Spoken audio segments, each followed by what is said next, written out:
Hello, people. Good evening. This is Tabrice here, the host of the Unhinged, should I say, amateur footballer. Anton Ferdinand racial documentary, the all-time best 11 Premiership team. This is the Unhinged amateur footballer. Welcome.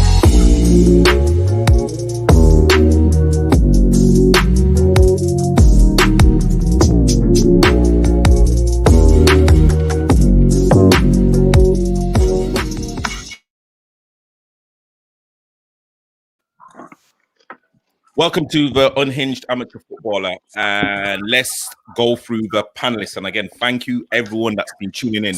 This show is sponsored by the Independent FC Vets as part of Independent FC and the London FA Challenge Cup. So let's go from top to bottom. Top, Black Klopp, aka Paul Barrett. How you doing? Great start. Hello, everyone. We have Jamal Horn, part of the London FA. How you doing, sir? Yeah, good. Happy to be back. Looking forward to another good show.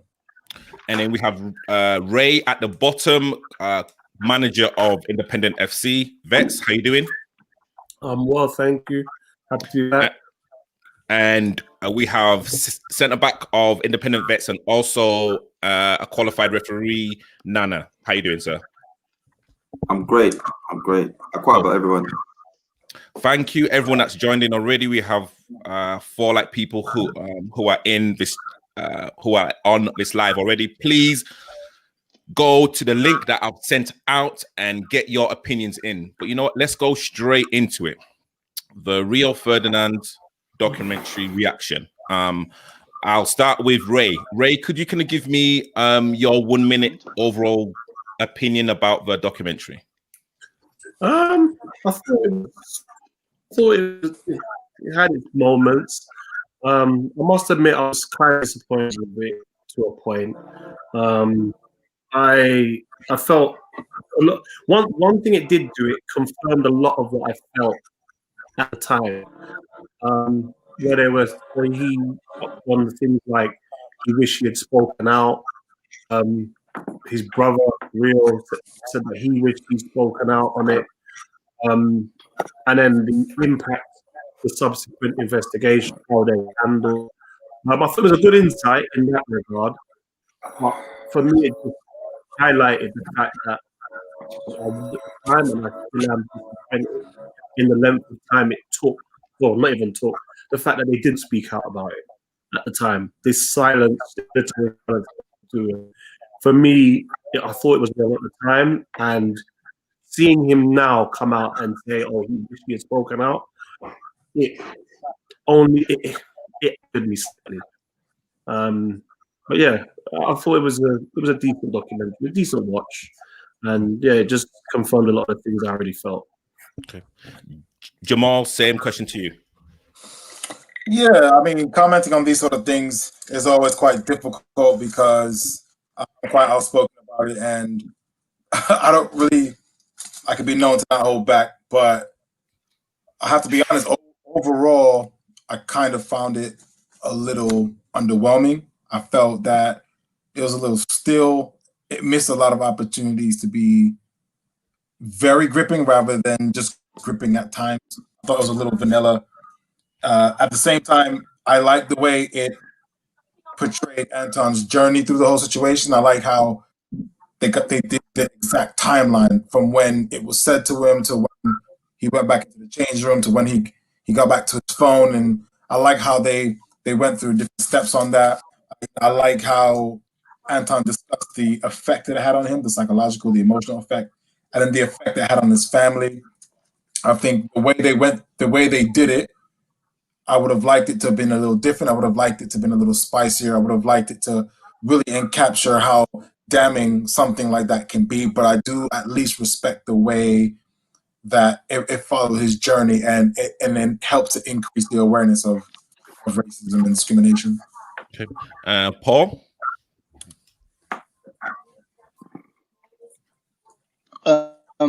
As Ray said, I think it showed what we already knew. My point, I think his brother let him down. I think that showed me that his brother let him down. It showed the FA in a very bad light, Premiership FA in a very bad light.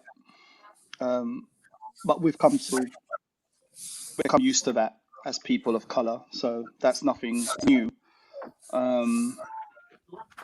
It was interesting. It was interesting, as it could have been more deeper, but of course you need the other side to be involved, and the other side was never going to be involved. So yeah, it was okay. It was okay. Okay. And last but not least, Nana. I watched it a while back, and I watched it again sometime this week, and it was different for me. It just reaffirmed what I was thinking back then, and the same thing now. We are at times our own worst enemies, but I do believe that everybody has a journey, everybody has a way that they react to certain things. Like my colleagues in the panel have already said, at least some of them, this was an opportunity. This was a huge opportunity. An English captain involved in a race issue. This was an issue. This was a huge opportunity where it could be, brought into a bigger light and tackled properly. It showed the jokes in the Kick It Out campaign, for example. I understand how they ended in the court of law, because the court of law deals with facts. They don't talk about morals and this and that. But I think it was a wasted opportunity back then. Like I said, everybody goes through a journey to get to where they are. So I can absolutely respect that. But it could have been a lot bigger than it is, or worse than, as opposed to now. Okay. And this is a question to like everyone, really. I mean, what do you guys feel about John Terry now? Let me start. I know some under 18s might be watching this, so I'll keep my vernacular professional. But I don't have nothing good to say about him as a man. Brilliant footballer, but nothing good to say about him as a man. And I think I'll end it there. Anyone else? Yeah, John Terry. I think how I truly feel about John Terry is kind of empty in a way. Like, I just feel as if of all the Premier League footballers, especially the elite sort of ones that we're going to cover later on the show, I feel as if I know him the least in terms of the way he carried himself in the media, the way, like, I'm not even sure if I even recognize his voice. And he's probably stayed away from the media because he didn't want to be questioned about, the sort of Chelsea QPR match, but he just seems like empty. I see a shell. I don't really see a lot of him. I just see a guy keeping low profile and just literally just a name. Ray and Paul? Bellamy said it best. Craig Bellamy said it best. We all know what John Terry is like. Ask Wayne Bridge what John Terry is like. He's a racist. That's just how it is. I'm sure he was in Capitol Hill. I'm sure he was storming Capitol Hill last week. I'm positive I saw him carry the Confederate flag. Wouldn't be surprised. Would not be surprised if he was in the middle of that.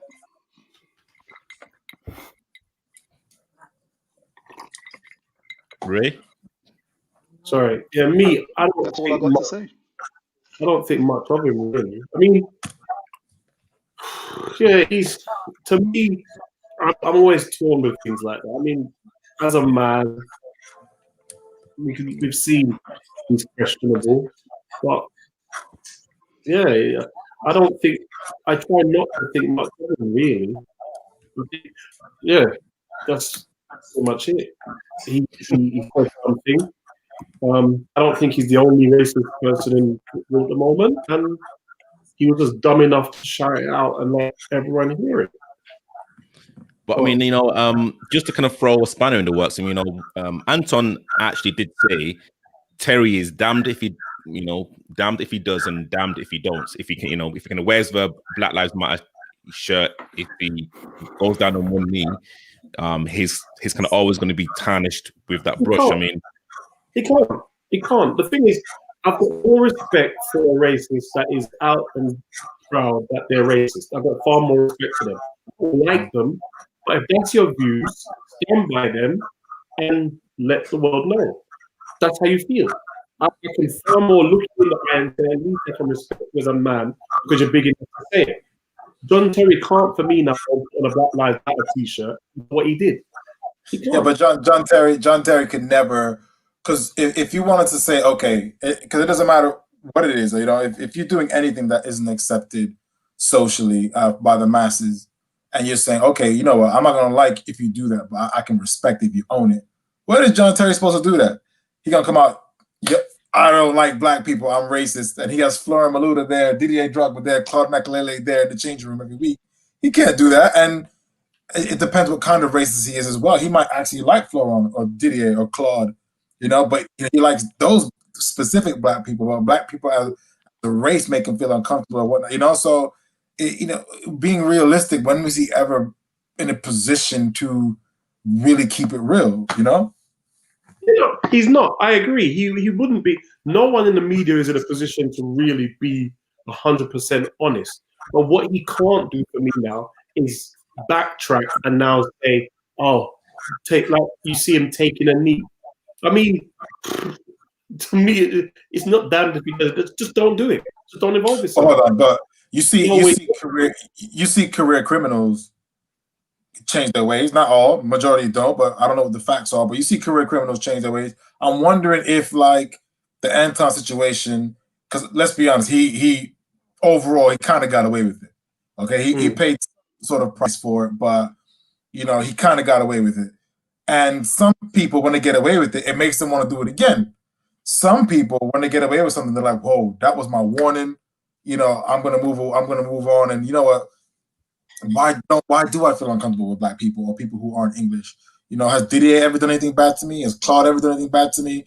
Ashley Cole, you know what I'm saying? So maybe he's thinking, yeah, I need to change, and he wants to work in football. You want to work in the game. You can't discriminate against any race because you never know who you're gonna have to work with. If he truly felt that way, he would have gone on the show. He would have gone on the show and addressed what happened at the time. If you want redemption for something, it's like when you see, as you said, a murderer who killed someone and they get an opportunity to meet with the family, they express remorse for their actions. John Terry has never expressed any remorse for what he said. He's denied it. That's when you're a convicted murderer. When if you've been, you couldn't expect O.J. Simpson to be like, "Oh yeah, but my bad." He wasn't convicted. If you're convicted, then yeah, you're already caught.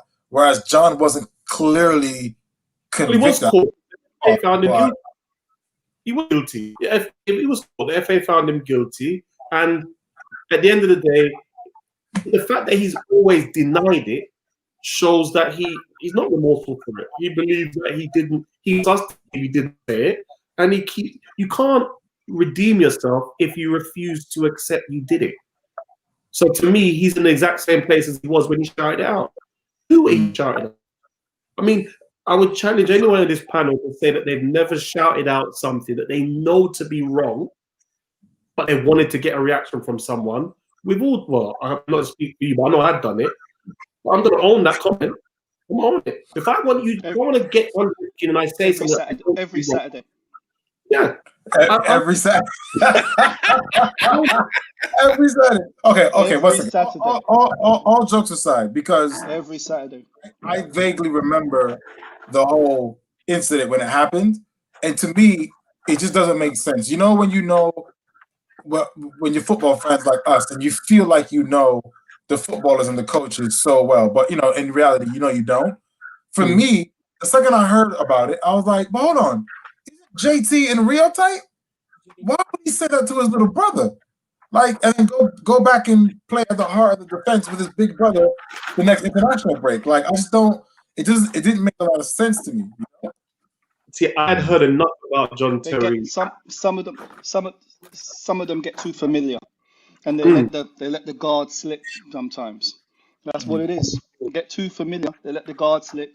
Maybe he drank too much Kool-Aid when he was hanging out with a few black guys. Maybe had a bit of chicken. Get too familiar. Let off the word. Why You you know? stereotyping us? So why am I what? Stereotyping us. What is it with Kool-Aid and Who's chicken? stereotyping us? Okay, Premier League 11. Okay. Who's stereotyping us? Okay. Hell. All right. Okay. Well, Who's stereotyping? You drink. Are you listening to yourself though? No. Maybe here's some chicken. What's When's the last this time you chicken drink got to do Kool-Aid? with? Shut up, man. Proverbial Kool-Aid. When's the last time you Proverbial drink Kool-Aid. Kool-Aid? Huh? You're not helping, are you? You're not helping. You are insinuating that he has had chicken with black people and he's drank Kool-Aid with black people, so he's forgotten himself, so he let it slip. Come on, man. I said That's just maybe stupid. he's let the guard down. I don't care what he's maybe done. Because I don't care what he's maybe done, but you don't stereotype us. Now, calm down, because before the show started, I don't know what vodka you're drinking, but you need to calm down. Okay? I said, as before, Right. when they let their guard down, that's what I'm saying to you, Jamal. Sometimes they get too familiar, they let their guard down. Some things come out. Huh? Yeah. all right. Yeah, I yeah. didn't mean it that way. I didn't mean it that way. Yeah. And that's one thing I did like about the That's me documentary. and you, Jamal, we're talking. That's one thing I liked about the documentary. I think it really did capture. Anton captured how JT was trying to downplay it, like, "Oh, mate, yeah, I really mean it," and then Exactly. Anton didn't hear it that well. Exactly. So then it wasn't until he got back to his phone and his mom and his people were like, "Yo, did you hear it?" And JT had already came in and apologized or something like that. Correct me if I'm wrong. Something like that. It was banter. It was just banter. The thing Yeah. John Terry was a typical racist. The one who views you don't like black people, but he's okay because he's not the same as them. Yeah. So it's in times of anger when the real you comes out. So Rio Ferdinand wouldn't have viewed him as a black man per se because he's real. I played with Rio. It's fine. Drogba. Makaleli, fine. But you, Anton, you got on my nerves. You get the full venom, and that's where the real Jerry came out. Lifted the mask. The real John Terry came out. We tried to put it back down quickly, but it's too late. So Yeah. So let's kind of move on to the next point, and I think Paul actually noticed it as well, and something that I noticed in terms of, I mean, again, did like you guys notice how embarrassed and probably even ashamed Rio felt talking to Anton about it? There was a kind of like, oh shit, like I should have done more, and literally, and then Anton was trying to even cover Rio's back, saying, well, because you were so high like profile, I didn't want you to kind of get involved. And then the camera went back to Rio, and Rio just looked so sheepish. I mean, like, what did like you guys think about that kind of conversation exchange? Because that was the bit where it got on my nerves. Because as far as I'm concerned, that's the bit where money for me played too much of a part in it. As far as I'm concerned, you're a footballer, you've got your wages to think about, all the rest of it.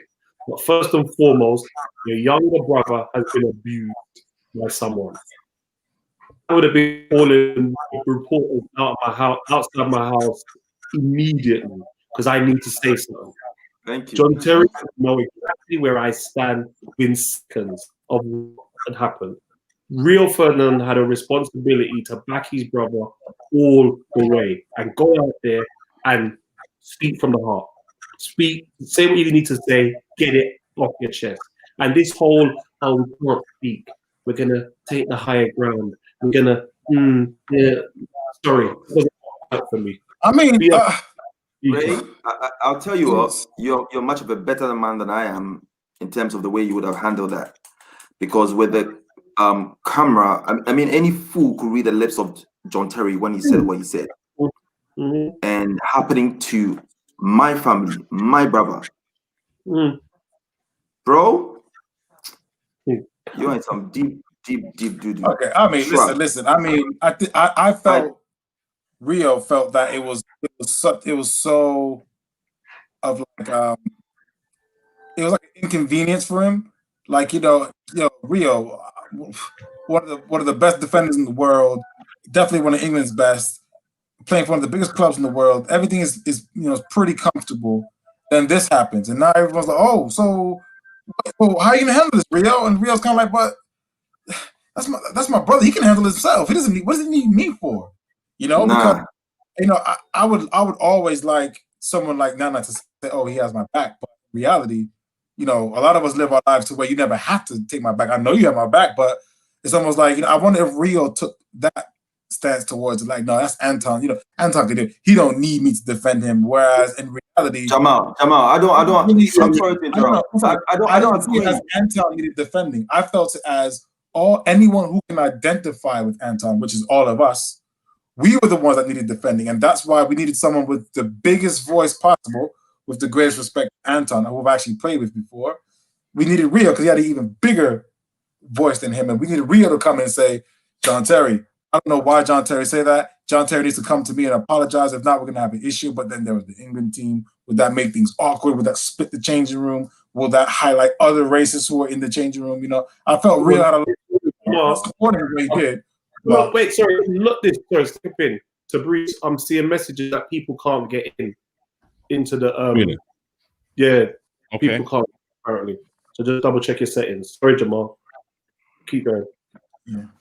Jamal, could I add to what you said? Bruce, do you want us to stop until people get in? No, you know what? Carry on talking. I can. I'm literally kind of working like behind the scenes. As we speak.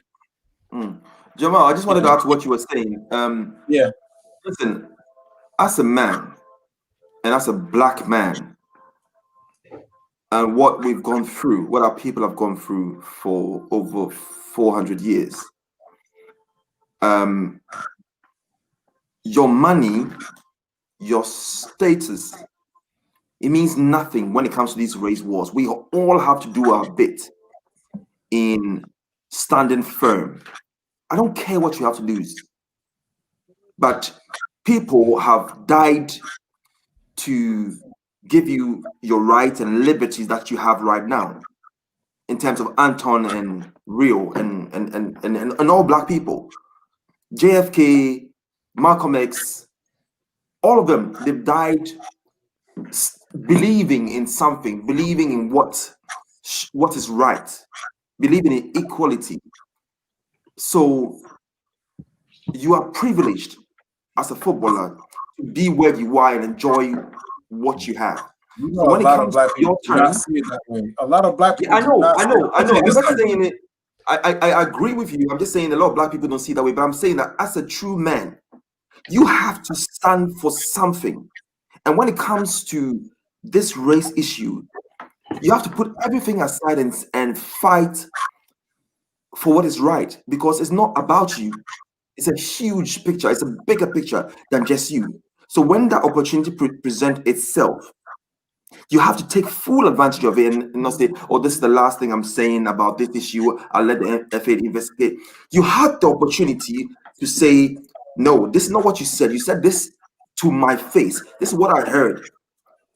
The court was a joke, was an absolute joke when they said, well, he was repeating what Anton has said back to him. Yeah. What the hell is going on? How do you come up with that? And there's no response from Anton. When Anton had come on in the end and said, sorry.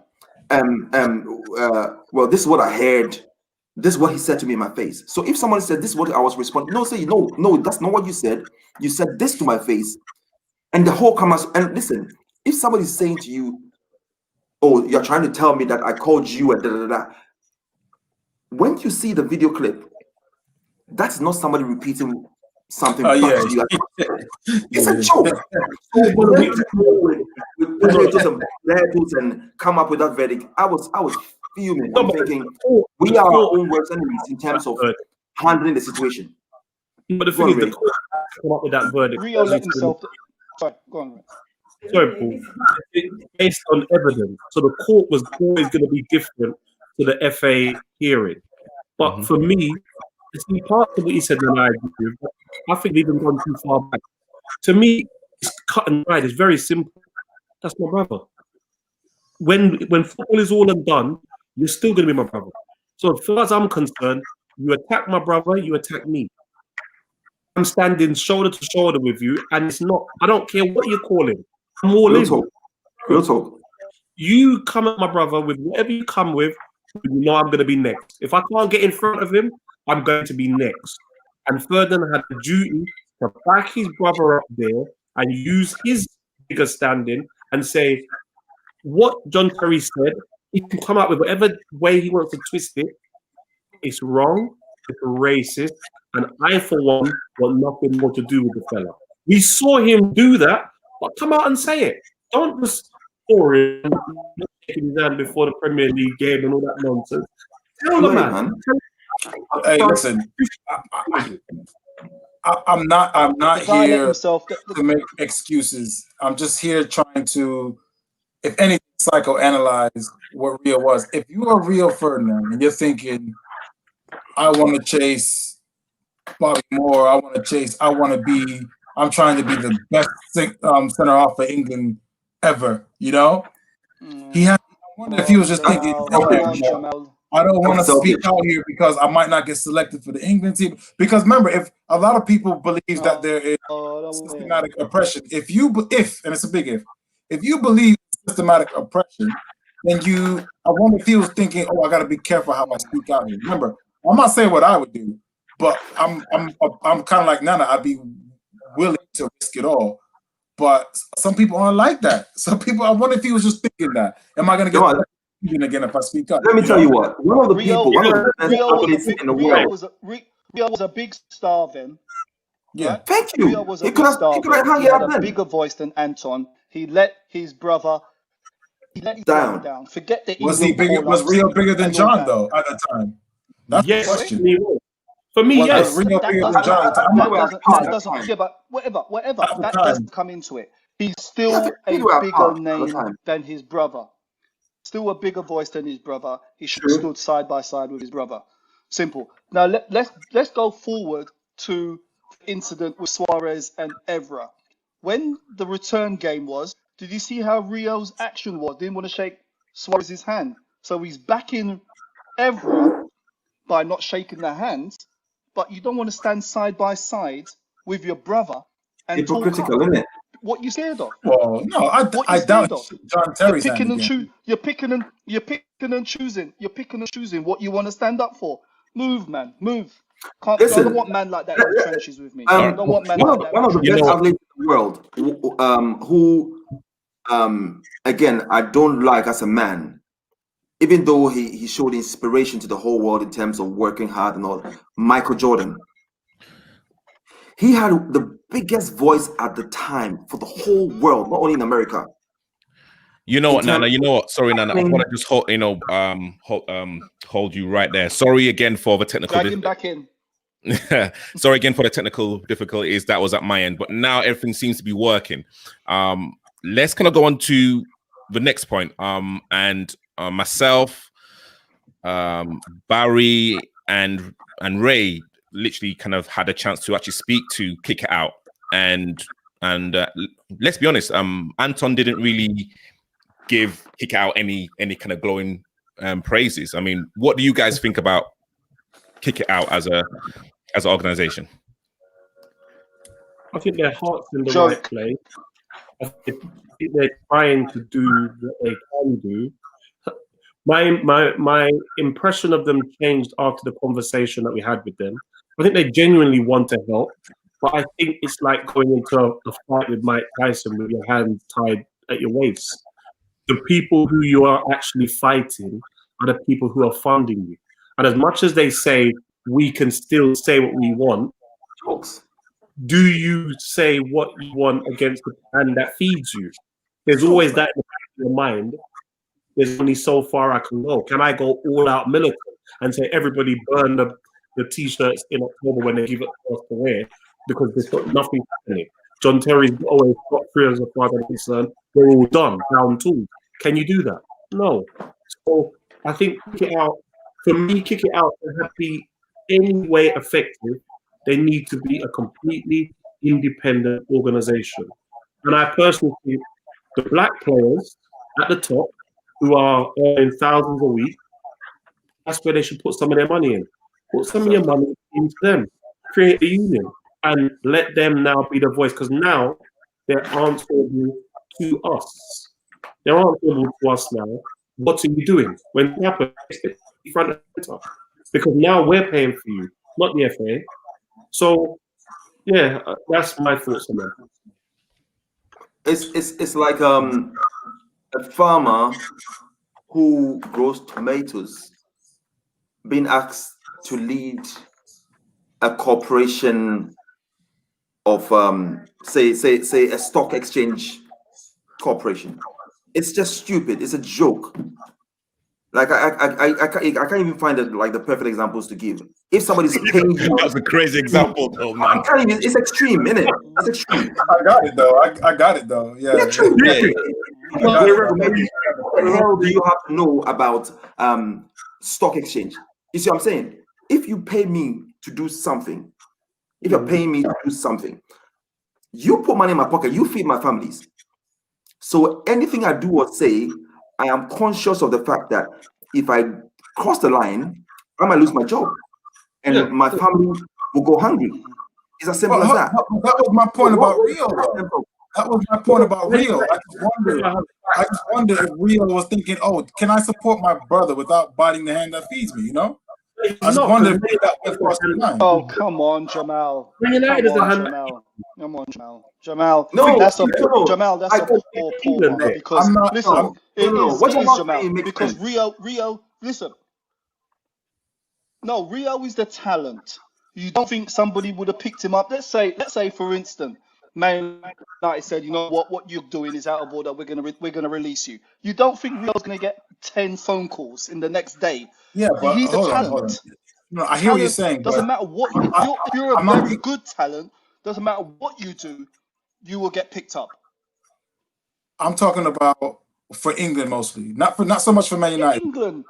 That's a fair point. I'm just saying for England. I'm not saying this is what happened. I'm wondering because Rio didn't speak up. Because everyone could disagree with why he didn't speak up, but Rio didn't speak up. All I'm saying is I'm trying to figure out why. Doesn't mean my theories are correct, but he didn't speak up. I'm just wondering, something stopped him. Don't try and tell me, oh, Rio's weak. I don't fully believe all that. He choked on this. He choked on it. You see, we have to figure out why. Why did he choke on it? I disagree with you. I don't think it's to do with England. I personally think it's money. I personally think it's money. It isn't. It's England. Like that. But think about Paul's point. Then Paul just said, but Rio at the time was an elite centre back. So what Paul said to it, which I agree with, is if for whatever reason Sir Alex wanted to let him go, he would have no issues picking up a very similar sized contract, right? Where money will be very little affected. He probably might even get more money. So I don't think it's the club side. It must be the England side. No, because think of it, the endorsements are based on your profile. Club. I mean, what I'm saying, so it's not enough money England not pays wages to quit. If you're too divisive, the sponsors won't take you, and the sponsors don't have to give a reason why we're not calling Rio and saying, "Oh, we want to use you for this campaign." They don't have to give a reason. They know you're divisive. So that's the side of it I look at it. Forget about the status. So, Reese, let me just land here quickly. I'm saying at that 9 years ago, Rio Ferdinand had enough money to quit football.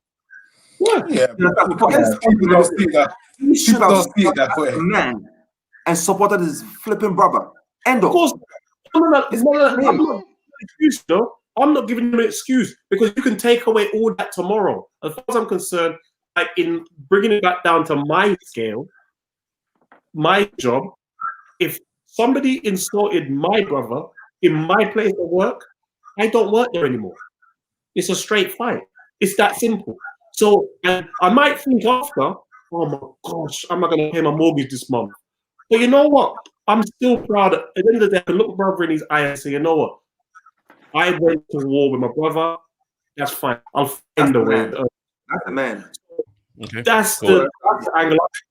I believe Ferdinand didn't speak up because of his image. He was looking at it from, if I go in, how far can I go? So let me now take the moral high ground and try and, I'm not going to speak out because it's beneath me. Sorry, that doesn't work for me. And then seeing him on the show where we are and say, I wish I did, that to me makes him look even weaker. And it's even worse to me. Don't come back and say you wish you did. Cool. Shouldn't have to think about that. Shouldn't have to think about that. It's all of 5 seconds. So I might want to say thank you for all of the viewers so far. We are at 7 to 8 viewers. So thank you. Please put in your comments and please call in. And again, I think Paul touched upon it briefly. And again, let's be real. He had Jordan Henderson on the documentary, and he briefly spoke about how Liverpool handled the Suarez situation. I mean, Paul, as a Liverpool fan, what did you think about Liverpool's stance against Suarez? This should be interesting. Listen, it'd be interesting. Drink green vodka. Listen, Suarez is a talent, okay? Football, as I said at the very first program against refs, if you're a top talent, you will be forgiven everything as long as you're performing on the pitch. Football is run like no other club, no other business. In hindsight, it was handled badly, but as a Liverpool supporter, I thought King Kenny handled right. You know, it's them against us. You know, language barrier, what they say, and it's come to pass again with Cavani. Many clubs don't do enough when foreigners come over. Cavani Calm down. What a joke! What are you talking about? Very good. No, can you let me finish? You love jumping. Yeah, go on. Sorry. Stop drinking and listen. Drink some water and listen. Okay. Mate, not when you try shit. Like, not when you try and do. Like, is it my time or yours? No, if he addresses to me, I am going to respond. I'll let you know that. End of. Go ahead. Fabrice, next week, make sure there's a rule that they can't drink before the show, because this one, I don't know when he started drinking, but you know, I don't know when he started drinking. But anyway, it was handled. Hindsight, it was handled badly. But as a Liverpool supporter, obviously, it's a tribal sport. It's us against them. He said in language, in their language, the words are meant differently. You can't say that it isn't, because East London and South London, there's certain terminologies. You can shake your head, Ray. There's certain terminologies that mean he was banned. He did his time. He came back. People have done worse, and have come back. And so I don't know why everybody's jumping on Suarez for. You know what I mean? It happened. He's a talent. They're not gonna get rid of him. Liverpool never get rid of a player with talent. If he was a 17-year-old YTS trainee, he would have been gone. Football. Yeah. Not gonna get rid of the talent. Hindsight should have been handled differently, but you know, that's how it is. It was handled badly. That to me is that. I can't hear you. Sorry, Paul. This is the worst answer I think you've given since we've started. Ever. It was worse situation. Didn't I just say? No, but in hindsight, it could have been handled better. No, you went on to say, language barrier, and this. Suarez was out and out racist in his comment. Liverpool handled it badly. And my bit is to go back to Jamal in regards to Terry and the feeling remorse. Now, Jordan Henderson, I was happy to see him sit there and say, you know what? In hindsight, I had no business putting on that t-shirt. But as a young player, I just came and pressured to put it on. And I think that now, as an experienced professional, I wouldn't do it. Him, I took my hat off to, because that's remorse. That's owning the situation and standing up and saying, you know what, I was wrong at the time. I was young and I got into it and everyone was doing it and I followed wrongly, but I'm prepared to speak up and own it. To me, Liverpool handled it badly. End of. That whole t-shirt business is disgraceful. A club of Liverpool size should never have got drawn into that, and they should have known better. But I believe in these races as well anyway, so there I said it. Ray, I think I like the way you choose your words. Being very political, but I still don't believe you chose the right words. The answer he gave was absolute shit. I might be the one drinking, but I have the least shit coming out of my mouth. You are talking about. It feels like you're part of the reason why we don't progress as Black people, as people of color. You stand on the top of the hill and shout that there's racial injustice and this and this and that. But if you say it's us against them, i.e., Liverpool against Man United, so rare. That's bollocks. You as a Black man, us against football doesn't come into question. You stand for what you believe in. If it's hang on. Do you want? Shut it. I didn't. No. It's my time to speak now. It's my time. It doesn't. Now. It doesn't take over my life. It's my to breathe. Okay. Yeah. It doesn't take over my life. So get it now. Get it straight. Paul, okay. Please, about us please, against them. Paul, Get it straight. Said it. I was Paul, back when I woke up and I'll Nana land. when I go to sleep. So get it straight. Okay. Get it straight. Okay. Paul, Football doesn't run my life. Let Okay? Nana. I don't live in that world. So get it straight. Because trust me, I will set you straight on this. But you are saying, so don't come with that. Don't come with that. Okay? They had it wrong. Don't come with that. It's Liverpool against Man United. That's never my gonna happen. opinion. Paul, Come with that. Paul, please, don't come with that. Nana land. Black man, I think that's shameful to say. You cannot say that because listen, and comparing Suarez's case to Cavani, are you having a flipping laugh? My wife is Colombian, so I've had words said to me over there, and I know all about that. But Suarez said it 13 times. He pinched Evra's skin while insinuating and trying to enforce what he said. And you sit here and say it's Liverpool against Man U, so it's okay. What the hell? How can you put those two in the same Who bracket? said it was okay now? It was okay now. It's comical. You're It's a absolutely damn comical. fool and stop drinking because you're making yourself sound like a damn fool. You're a damn fool. Stop drinking. Okay? Stop drinking. I might be the one drinking. Because you're getting riled up. I tell you what now. Stop drinking. I don't know what sort of I'm the person who has the least shit coming out of his mouth right now. Toilet cleaner you're drinking. Stop Jamal. drinking. Stop Well, drinking. okay, all right, okay. Well, I mean, okay, so Jamal, what do you think about the Liverpool situation?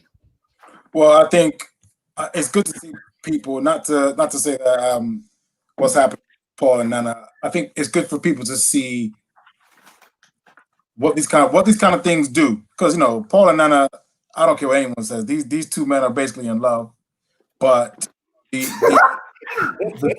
topic is so volatile.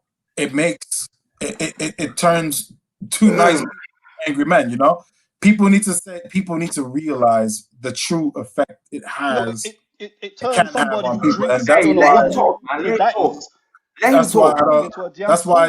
why the Anton documentary, I was a little underwhelmed. I won't say disappointed. I said underwhelmed because I had a real opportunity to really punch home. I felt it was an interview that knocked on the door when it could have really just kicked the door down.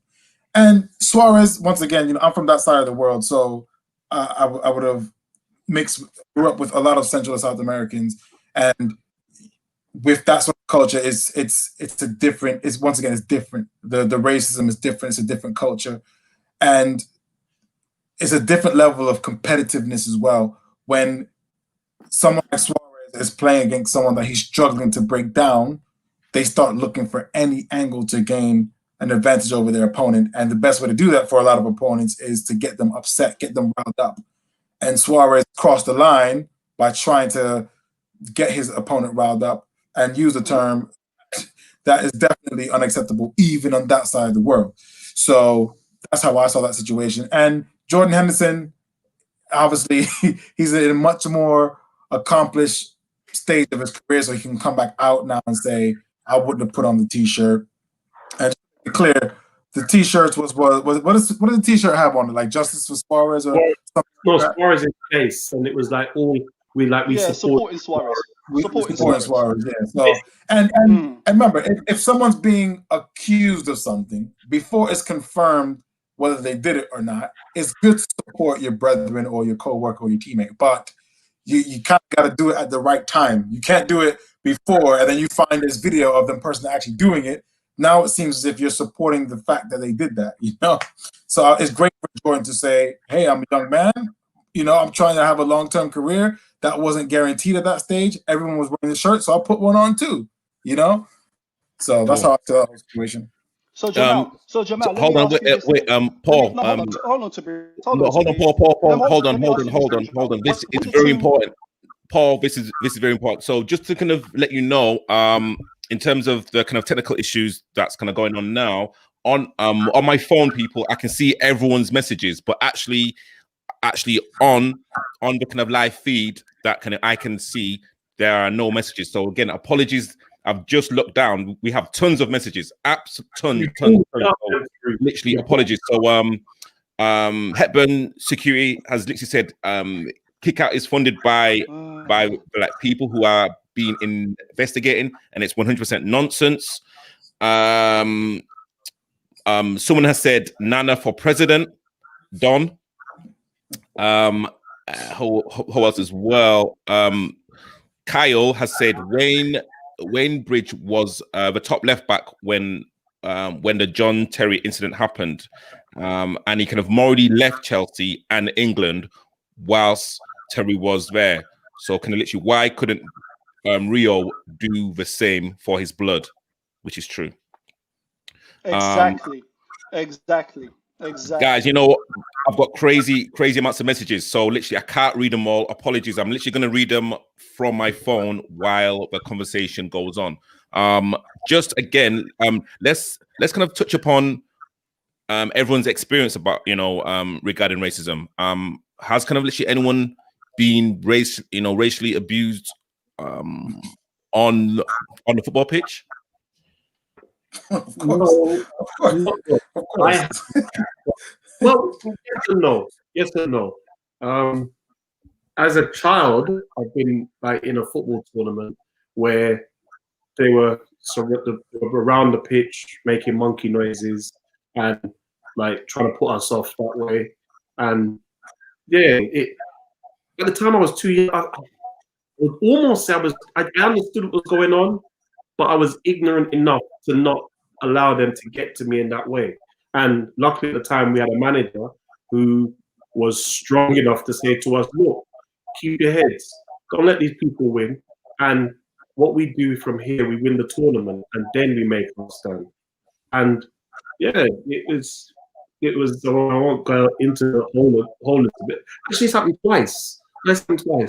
But yeah, luckily, no one's decided to say something directly to me, or I might not be sat here now. But yeah, for me, it's more the subtle racism, and that's the bit that I want to get to. I'd like to ask a question to Jamal as one of the FA referees, because there's often times where I'm playing or managing, and I see how referees interact with us as a black team, and then our opponents as a predominantly white team. And in many cases, it's different. Now, my question is, as a referee, someone who represents the referees, do you ever see these conversations come up? And have you ever seen scenarios where, if you're there watching it, would you step in or would you raise it with the powers that be? Because us as managers and teams, we know if we go back to the league and say this happened, blah blah blah, they pay no attention. But it's time there's an undertone with how the referee's dealing with it, and it's that bit that annoys. Yeah, obviously you have an issue with someone like me. Referees would never discuss that around me. They wouldn't. So if you're talking about the sort of, I have to choose words carefully here. So if you're saying a referee who is, so you're saying a referee, so you're running a predominantly black team, you're playing against a predominantly white team, and you can tell by the sort of referees' management and decision making, you can kind of tell. Even the way he deals with it, inconsistent. Yeah. So even the way he interacts, no, those conversations would never happen around me. And then also you need to remember in the competitions that you play in as well, you aren't really getting referees who get trained very often, because only the promotion refs get trained very often. They're part of the promotion training scheme, the Mastermind Referee Group, and the London FA Development Group. You'll be getting a lot of referees who referee as a hobby. You aren't being refereed by guys who are trying to get to the Premier League, into the National League, into non-league. So that's the more reason why you'll be getting that more often. A promotion referee wouldn't dare do that, because they're aiming for the Premier League. Of course, statistically, most of them won't get there, but that's not the point. They're trying to get there, and if someone like yourself reported that, that's their career done. So I know it exists. I'm not stupid, of course, but someone like me walks in, it gets very quiet. Trust me. So like, guys, literally, I just want to say that there's like a full-blown conversation on my phone. And you know what, Kyle and Don, I would love you guys to actually come onto the show, because you guys are talking absolute sense.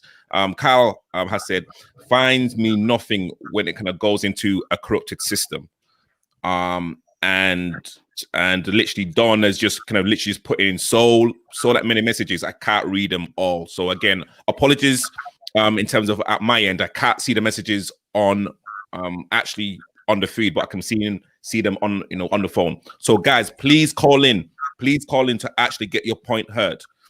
Can you please just kind of carry on with the conversation, please? I mean, well, in terms of it's funny. racist I'll abuse, go. Go ahead, Paul. Sorry. I'll go back to front, or front to back.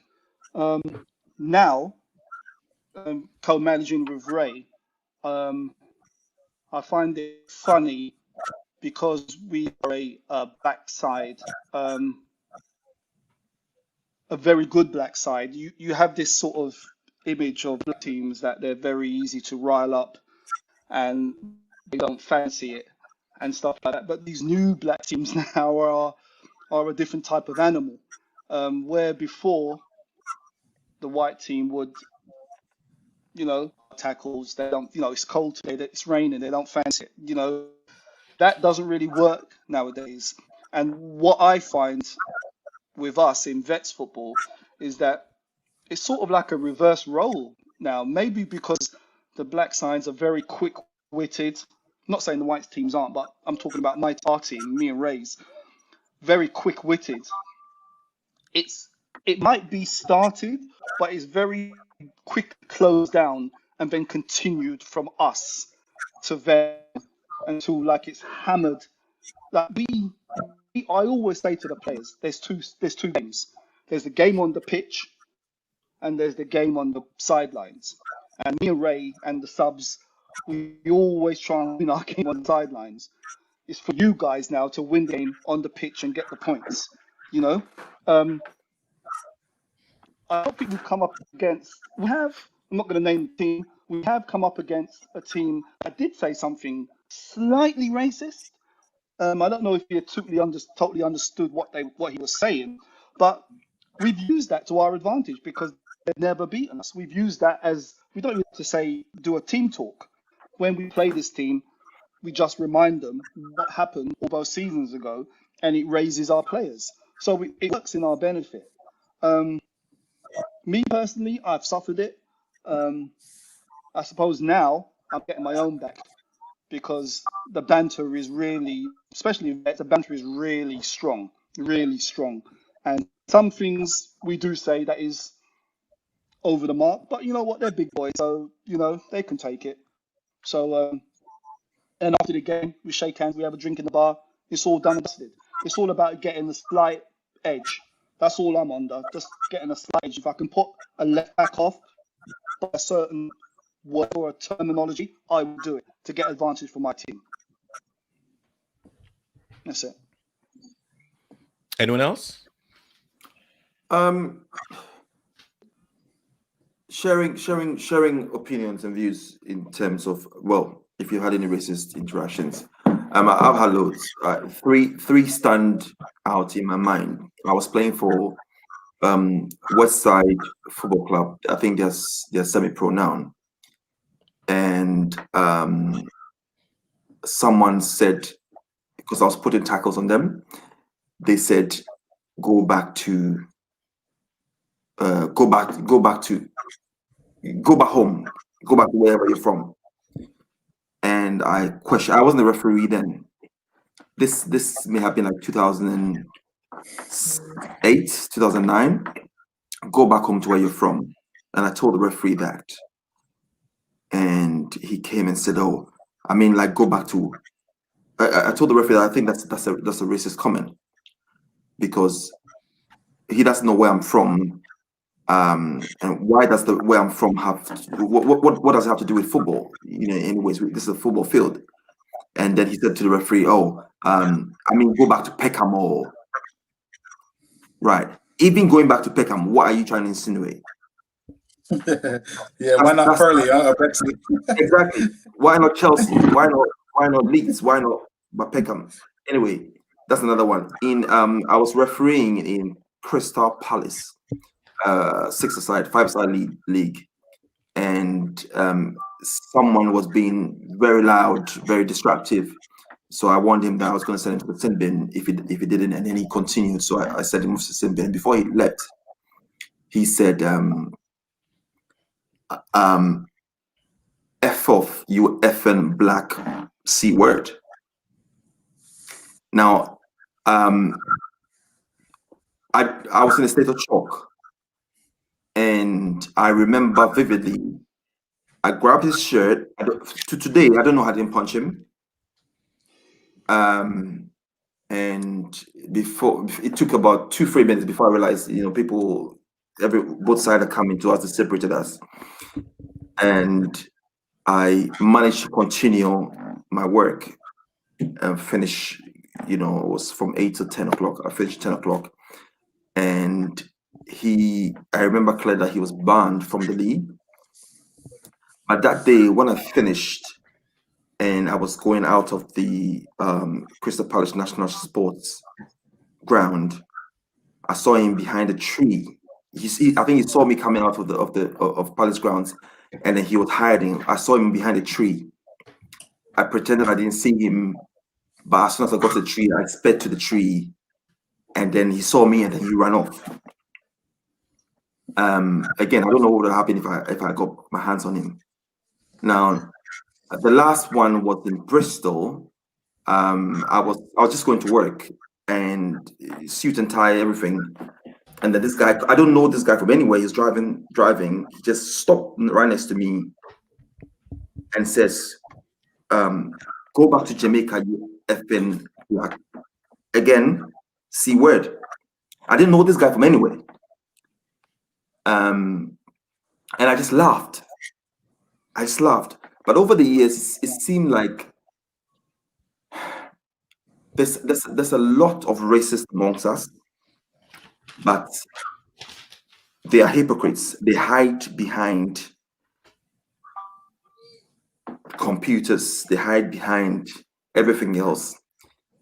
Very few of them say it to your face. I'd actually rather you say it to my face so I can educate you, other than hide behind the scenes and look online. What's happening right now? Like, you know, people. If you look at this Anton Ferdinand documentary and you see the hate he got from people, even the interview from the investigators from the FA at the court, having that conversation with him, and being made to feel like a victim. being made to feel like he's the protagonist, whereas he was a victim. Again, it's laughable. I understand, back then, when we talk about racism, it hasn't taken ground as it is now. But I struggle to say, but I must say that I feel that sometimes we are our own worst enemies. If it takes a man to stand up to what you believe in, and if a lot of these people stood up to what they believed in, make it clear, like people are doing now, Kevin Prince Boateng, Demba Ba,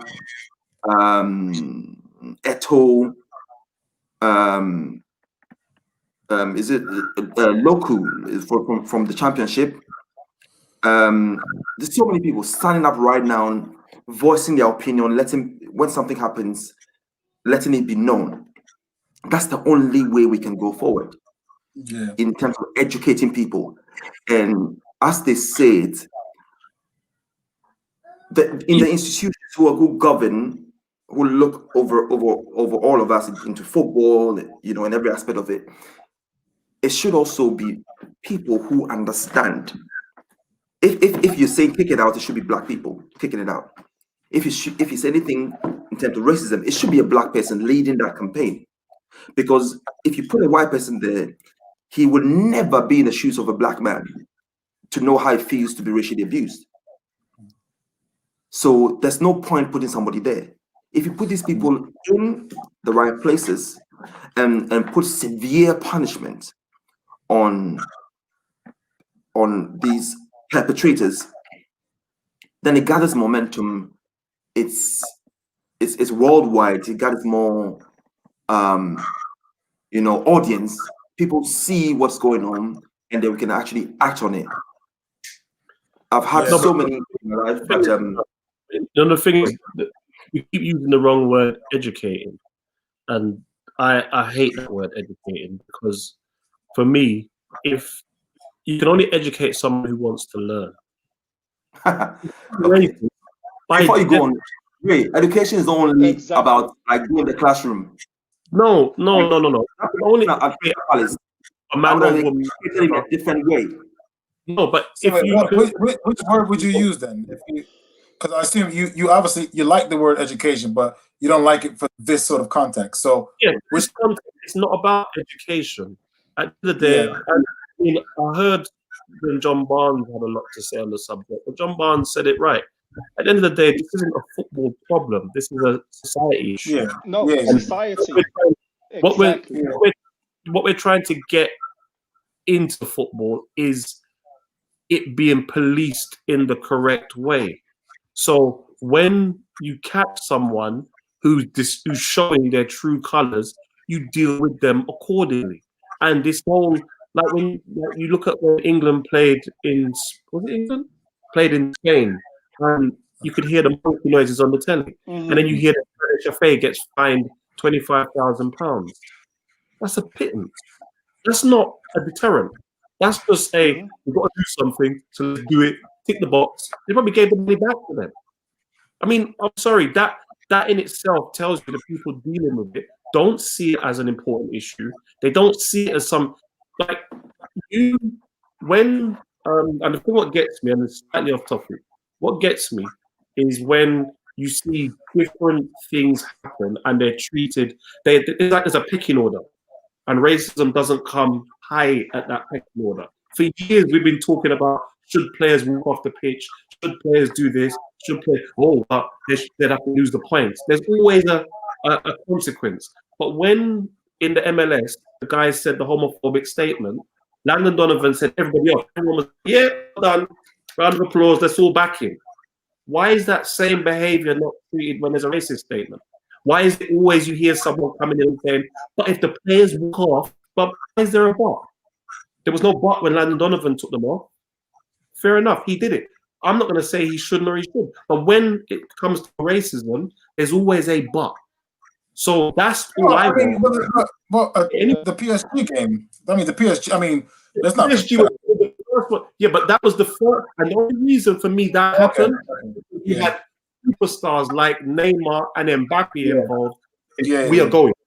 That's the only reason I had that word. If they had said they stayed on the pitch, the Turkish team would have been slaughtered. Oh, you brought the game into disrepute. But when you've got someone like Neymar and Mbappe put in their hat, and that's why I look at Ferdinand again and I say, you did not do the right thing, because them two were leading that debate, and them two were pointing, we're going. Let's go. Off we go. And I took my hat off to them because they didn't worry about my endorsements, my sponsors, whatever. What did he say that? That's what he said. Let's go. And that's to me the only way you're going to deal with it. You're not educating them people. That referee's not going to feel, maybe let me take some classes. He still say it again, but there's a consequence. I mean, okay. Well, okay.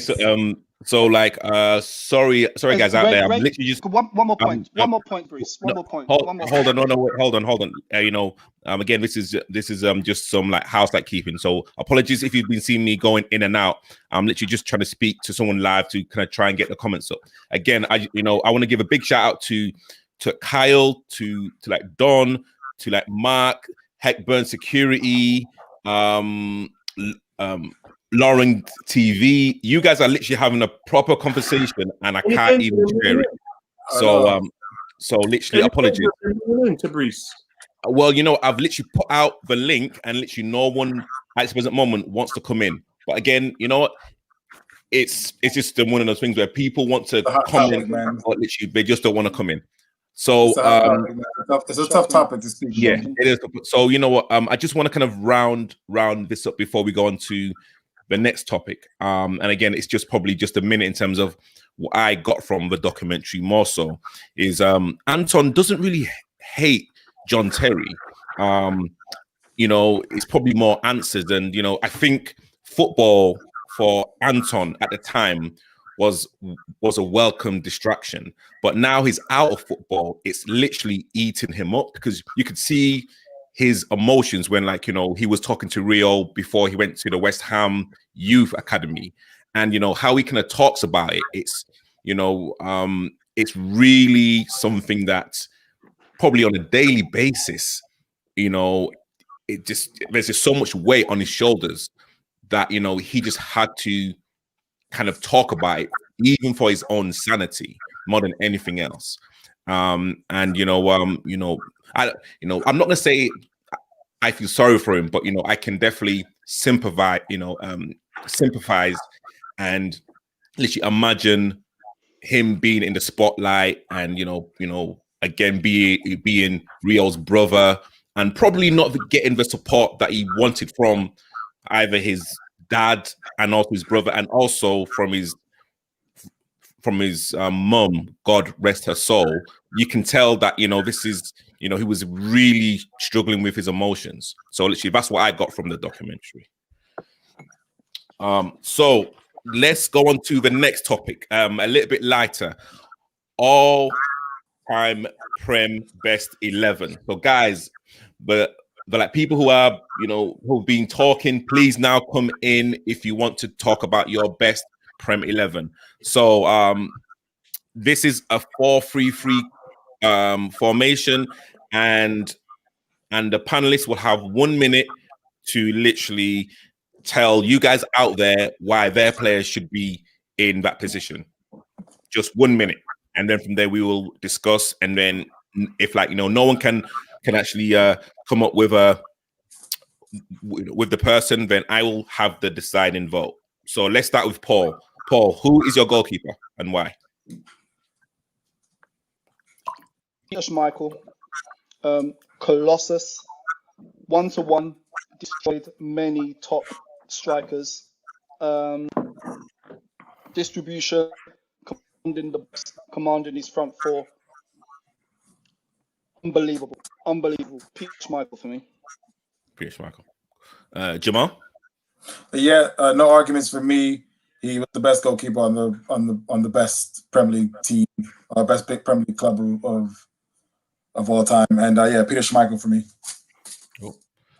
Ray? Yep, Peter Schmeichel. He's still right down. I was going to say before we go, not with all Man United players. I just want to put that out there before I even go in. But yeah, Michael, I'm all in. Okay, and anyway, go on. And Nana. I like to say that's one thing I agree with Paul on. Bishop Michael, he was a presence. There's a presence that if you hear him, like people see the football on TV, but they don't see when the camera moves from the camera follows the ball, isn't it? But what if you see him shouting at, commanding, controlling his back line, controlling the whole team from the back? Peter Schmeichel, best one-on-one. Yeah. So so like Kyle has said, Schmeichel for me. And he said that he's won everything. Loggy TV has said Van der Sar. That's a good shout. Yeah, not bad. And also Don has also not for me. And literally Don has also said Van der Sar. So literally, I mean, like, what did Schmeichel have that Van der Sar didn't? We don't take anything that Don says. So that is Schmeichel. I think Van der Sar is a really good goalkeeper, but we have to remember his time at Fulham beforehand. But I just think there'll be some keepers that I would put before Van der Sar. I would put Shea Given before Van der Sar. I'd put David Seaman before Van der Sar. I'd put Peter Cech before Van der Sar. Wait, what? Up there, but I wouldn't take him. Wow. Okay. All right. Shea Given. But Shea Given was a fantastic goalkeeper. Wow. Schmeichel was a monster, an absolute monster. He redefined the modern goalkeeper in terms of distribution. Like as his one-on-one saves, and he just made that Man United defense almost like a brick wall. So I think we can move on to the next one. Okay, yeah, we can definitely move on. So Jamal, could you name your two centre backs? Yeah, Yapstam and Sol Campbell. Okay. Oh, guys, you know what? Listen, I think things are working. Okay, we got in Shea Given. Give him a shout. Okay, you know what, guys? Please put in your comments. I think everything's working now. All right. Who's that? Shit. Good. Who's that? Shea Givens. Shea Given. But you know what? Let's not talk about Shea Given. But again, thank you. So yeah. So like you've said, Yapstam and Let me put my glasses on for this. Yapstam and Sol Campbell. Okay. Why?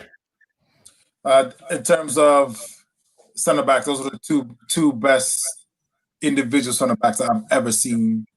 Obviously, it's a lot of people run them close. Rio, John Terry. A lot of those are pretty close, but I just felt those two, in terms of the commanding, those are the kind of players that I would want to play against the least. I felt like any other center back would be really, really good as well. Don't get me wrong, but they might just give you a chance. That might be whereas Sol Campbell and Yapstam at their peak in their prime, they just felt like people you really didn't want to play against. So that's how I judged it. John Terry, 1v1, you can outpace him. Rio Ferdinand would take a chance dribbling. I wonder, would he over dribble could I get in behind him?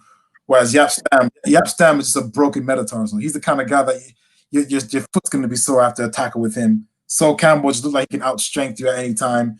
You wouldn't want to try and take him on 1v1 at his peak. So I just felt like those are the two best. Cool. Oh, and again, just some housekeeping. I've just realized that it's YouTube that's not allowing comments. So if anyone has got any comments that they want to put into the show, please go to Twitter or Facebook. But definitely Twitter's work. Ray, who are you thinking about? My centre back, Rio Ferdinand.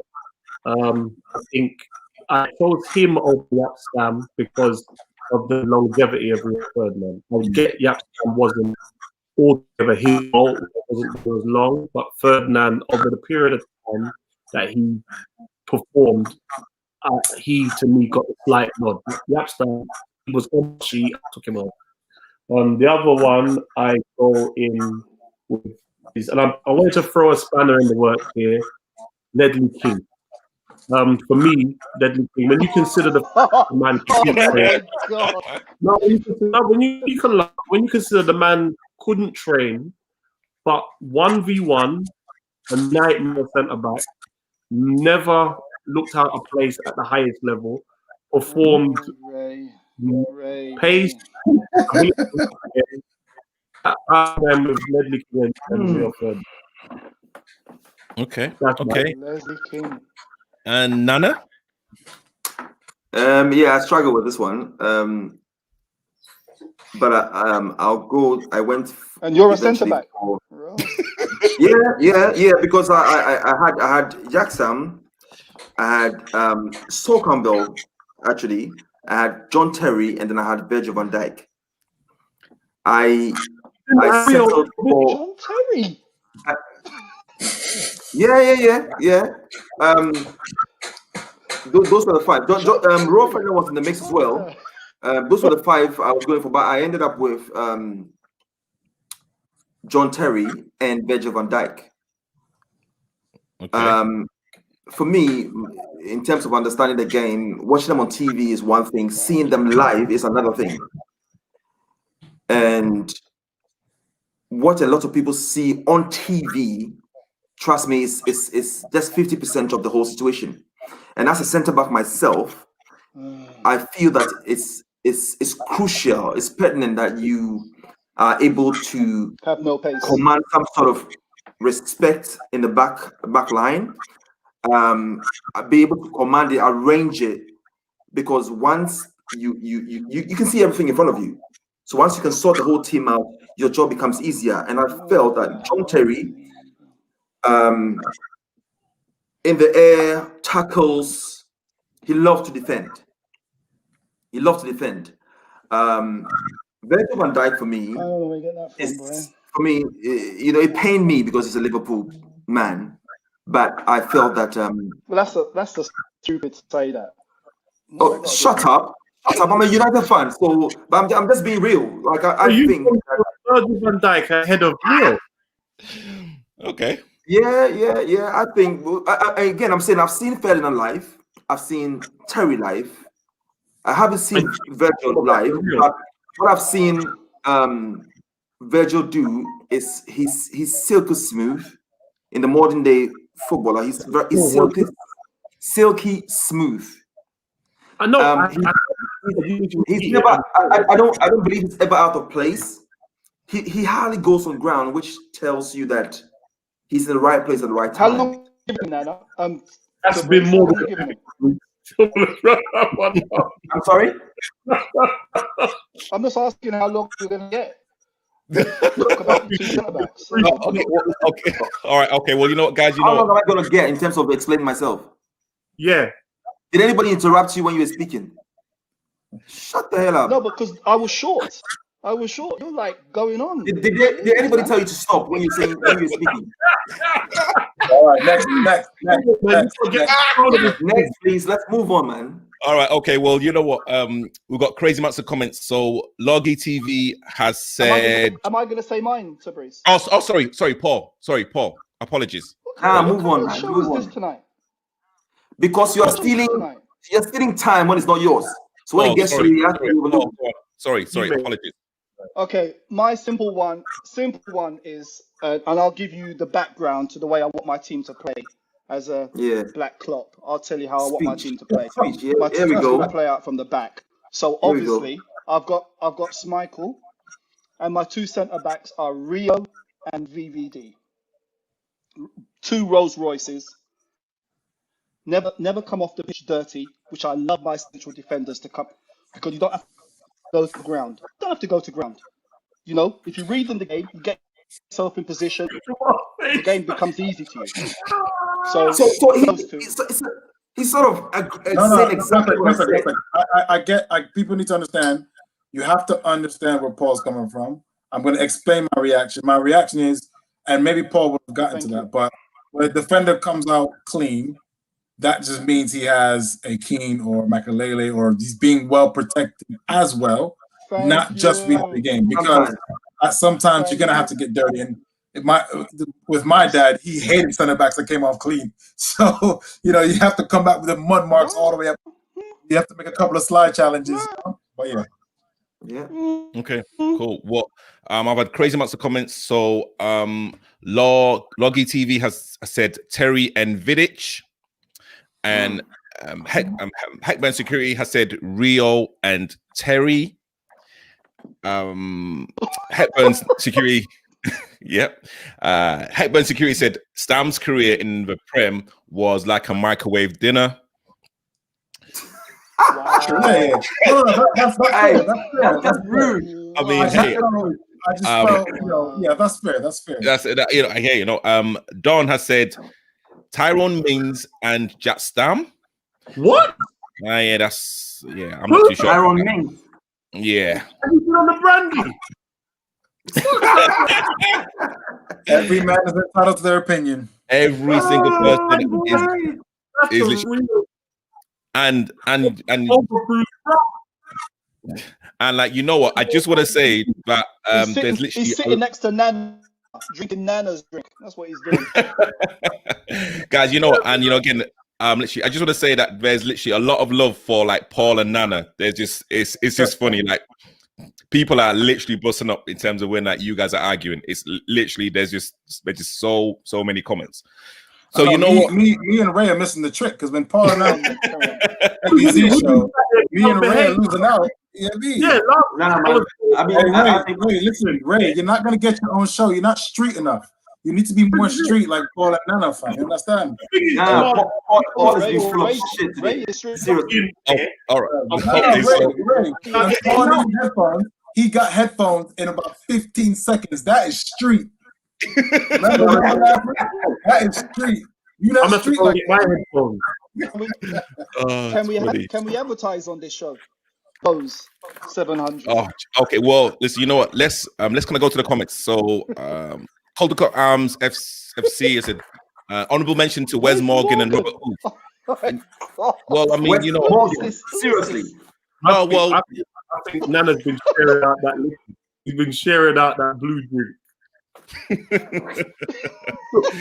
Listen, it depends how you're seeing Premier League 11. If you're talking about that Leicester winning season alone, if Wes Morgan put 8 or 9 of those seasons together, he would be in with a shout. But same thing with Yap Stam. I didn't want to penalize Yap Stam for falling out with Sir Alex, even though he only had a couple of good seasons. All right, so let's kind of move on. So can we kind of all agree regarding Rio Ferdinand? So he's got to be one of them. Yep. Gosh, and his partner. See, that is now up for debate. I mean, Campbell, that's easy. Yeah. I mean, to be honest, I have to go with Sol Campbell. Or VVD. Yeah, because again, I think Rio can do the VVD work, and then Sol Campbell was absolutely a beast. He was just so solid, and again, he kind of did score important goals as well. So the thing is, we could do it again in 3 years, and then it'll definitely be VVD. You know what I'm saying? It's constantly changing. It's difficult to do it when you have someone who's still active, because VVD can overtake Sol. The gap between VVD and Sol, in my opinion, VVD can definitely overtake him, but not yet. Cool. I would agree. So let's kind of go into fullbacks, left and right. Ray, who are your choices? So my left and my right back is Gary Neville, and my left back is Ashley Cole. Same for me. Same for me. Okay. Paul, I mean, I guess you got something different. He's gonna go with Trent. Cole, left back. Trent Alexander or Robertson. He's gonna go with Fabio Aurelio and Steve Finnan. I said Ashley Cole.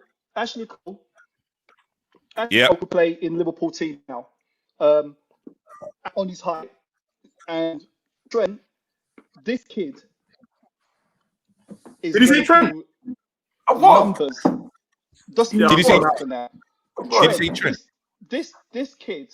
Somebody's gonna log out, please. This kid. Yes, please log out now, please. Well, how does it go again, Paul? Go to your Trent is more talented than Gary Neville. That's for sure.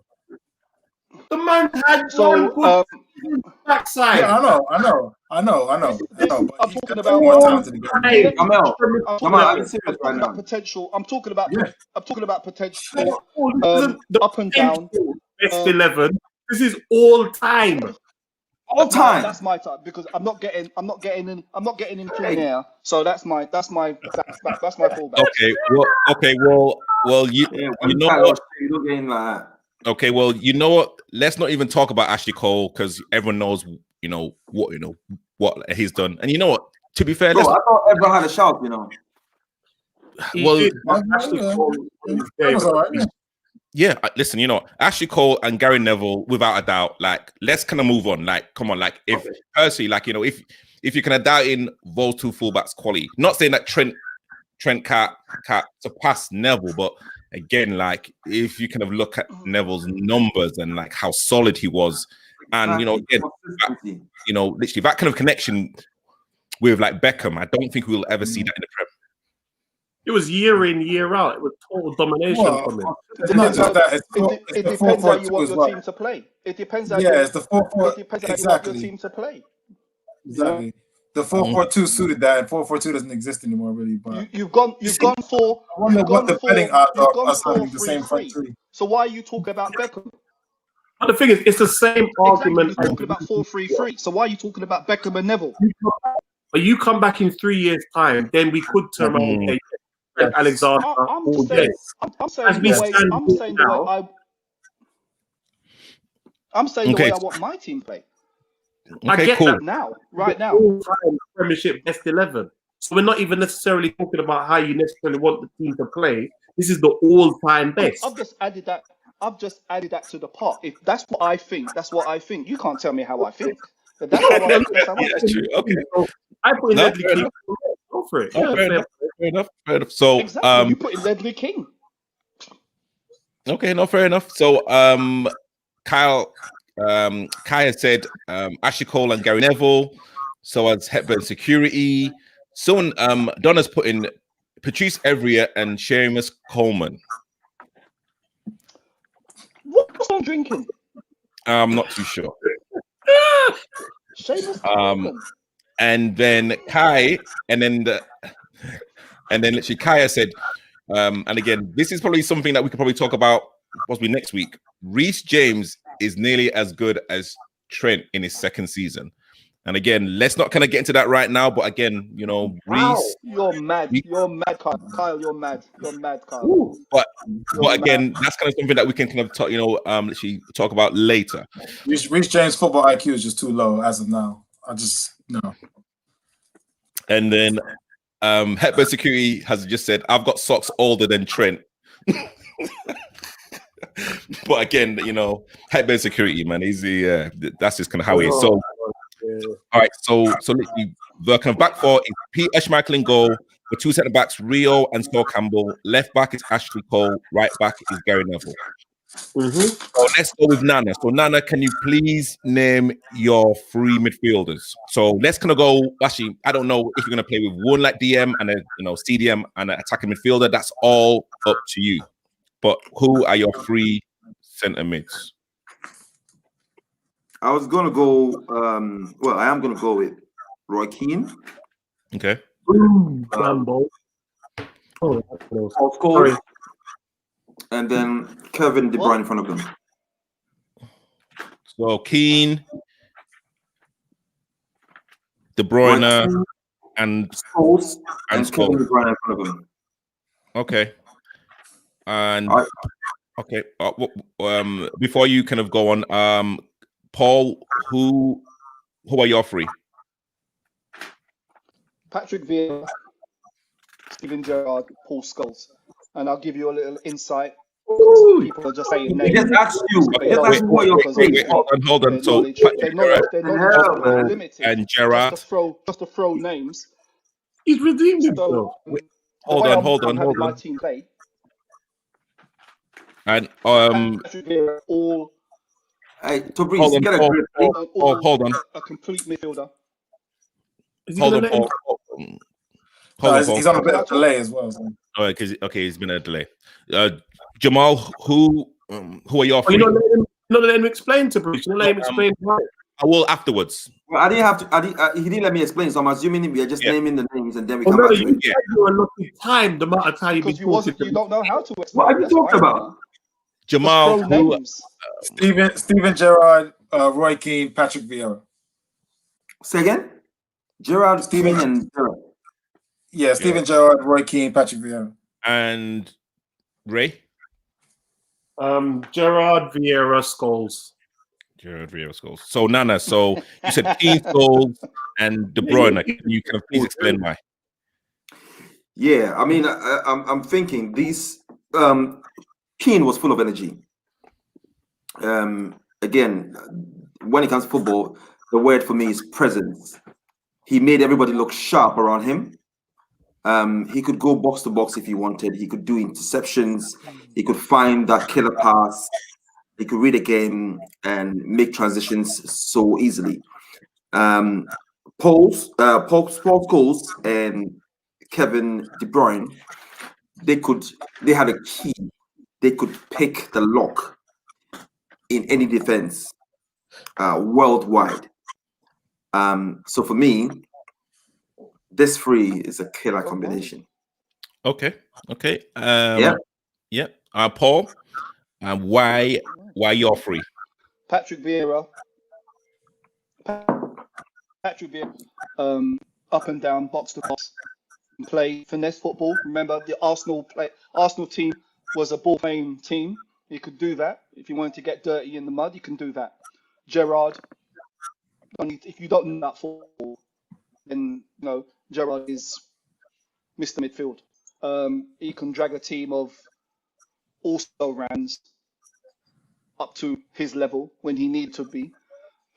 Score goals, all sorts of goals. Captain fantastic.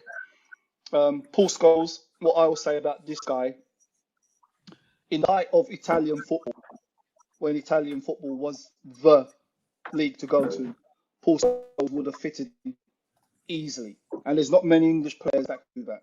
Paul Scholes could have fitted in Italian football and bossed the midfield of Inter Milan or AC Milan. He was that good. Good player. Short passing, long passing. Good player. Cool. Jamal, you're free. Yeah, once again, it's all about who I would want to play against the least. Steven Gerrard, his tackles didn't want to get tackled by him. He could outrun me, and then if we lock the door, he could have the long range shooting. Roy Keane, the type of midfielder has really died out, unfortunately. That Claude Makelele, Edgar Davids, Gattuso, David Batty, Paul Ince, that type of midfielder died out, which is a shame. But once again, enforcer, you couldn't cross him. He knew what he wasn't good at, so he kept it to short range passing. The treble winning team, arguably the best player, and then the first player to crack the 100,000-pound a week barrier because Sir Alex Ferguson knew how valuable he was. And then Patrick Vieira, once again, the tackling. He's the kind of guy who plays with his arms. He's the kind of player you play against. You always end up getting a clap in your face because and you don't want to go near them because of that. Same thing again. So difficult to play against. One thing I would say is I have so much respect for Paul Scholes. Definitely think he was a world-class player. I definitely think he was a really good player. I didn't put him. I always put him slightly below because even my next three after that would have actually been Yaya Toure, Claude Makelele, and Frank Lampard. I felt Paul Scholes was just behind the elite of the elite midfielders, but everyone else is putting Scholes in there. But I can definitely what? I felt so. Lampard. I'll tell you what made me think that. I think if people can remember, I think it was back 2003. I think when Man U drew the Galacticos Real Madrid, and I always said to everyone, Paul Scholes is so good at the passing, the reading, and once again when the door is locked, the long range shooting. But when he played against Zidane and Figo and the best midfielders, the Galacticos, Paul Scholes looked short in those games. He really did. He didn't have that little element of skill to be a player. Yard for himself. That's what I saw as a player. If you're really comparing against who you wouldn't want to play against, Paul Scholes, I'd rather. I think people are hiding their dreams. I would rather. He was a horrible tackler, that's for sure. And I felt, and he didn't have a lot of skill whatsoever. We have to nitpick because we're dealing with the elite of the elite. I thought you were when you're dealing with the elite of the elite, No, you have to nitpick. And I think Paul Scholes is up there. He's just a little short. He's just a little short. elite. I No, know. I didn't say that. No. He's definitely elite. I No, you just said said he's Oh just my behind. God. Don't just take it. below the players that I mentioned. Yes. Yeah, just just below. If That's Paul what you said. Scholes played in that Liverpool team and Gerrard played in that Man United team, I doubt Paul Scholes would have achieved what Gerrard did. You cannot forget that Paul Scholes played for Manchester United, okay, with arguably three of the best teams ever. Okay, three of the best teams ever. If Paul Scholes played for Liverpool, that barely above average Liverpool back then, Paul Scholes would not have achieved what Steven Gerrard did. No. No way. Can I just say 10 seconds is that I think people are hiding their drinks and their splits behind the camera. So who Wait. Okay, hold on. So, thank you, Jamal, for your free. Ray, why did you pick yours? After all I heard, I don't even want to get into my midfield. He's in the elite, but I'm stunned. I didn't see it. I don't see it. I'm with Paul all the way. Gerrard at his peak, a very good player. Could do it all, could pass, tackle, shoot. Was also a leader in his team. I think that's probably the one of Vieira. He just beat Keane for me in there. I'm a big fan of Ray Keane, but I think Vieira can do what Keane could do, but Vieira also had that little bit more in terms of technical play. He had a better touch than Keane. He passed in a little bit better. He was just as well.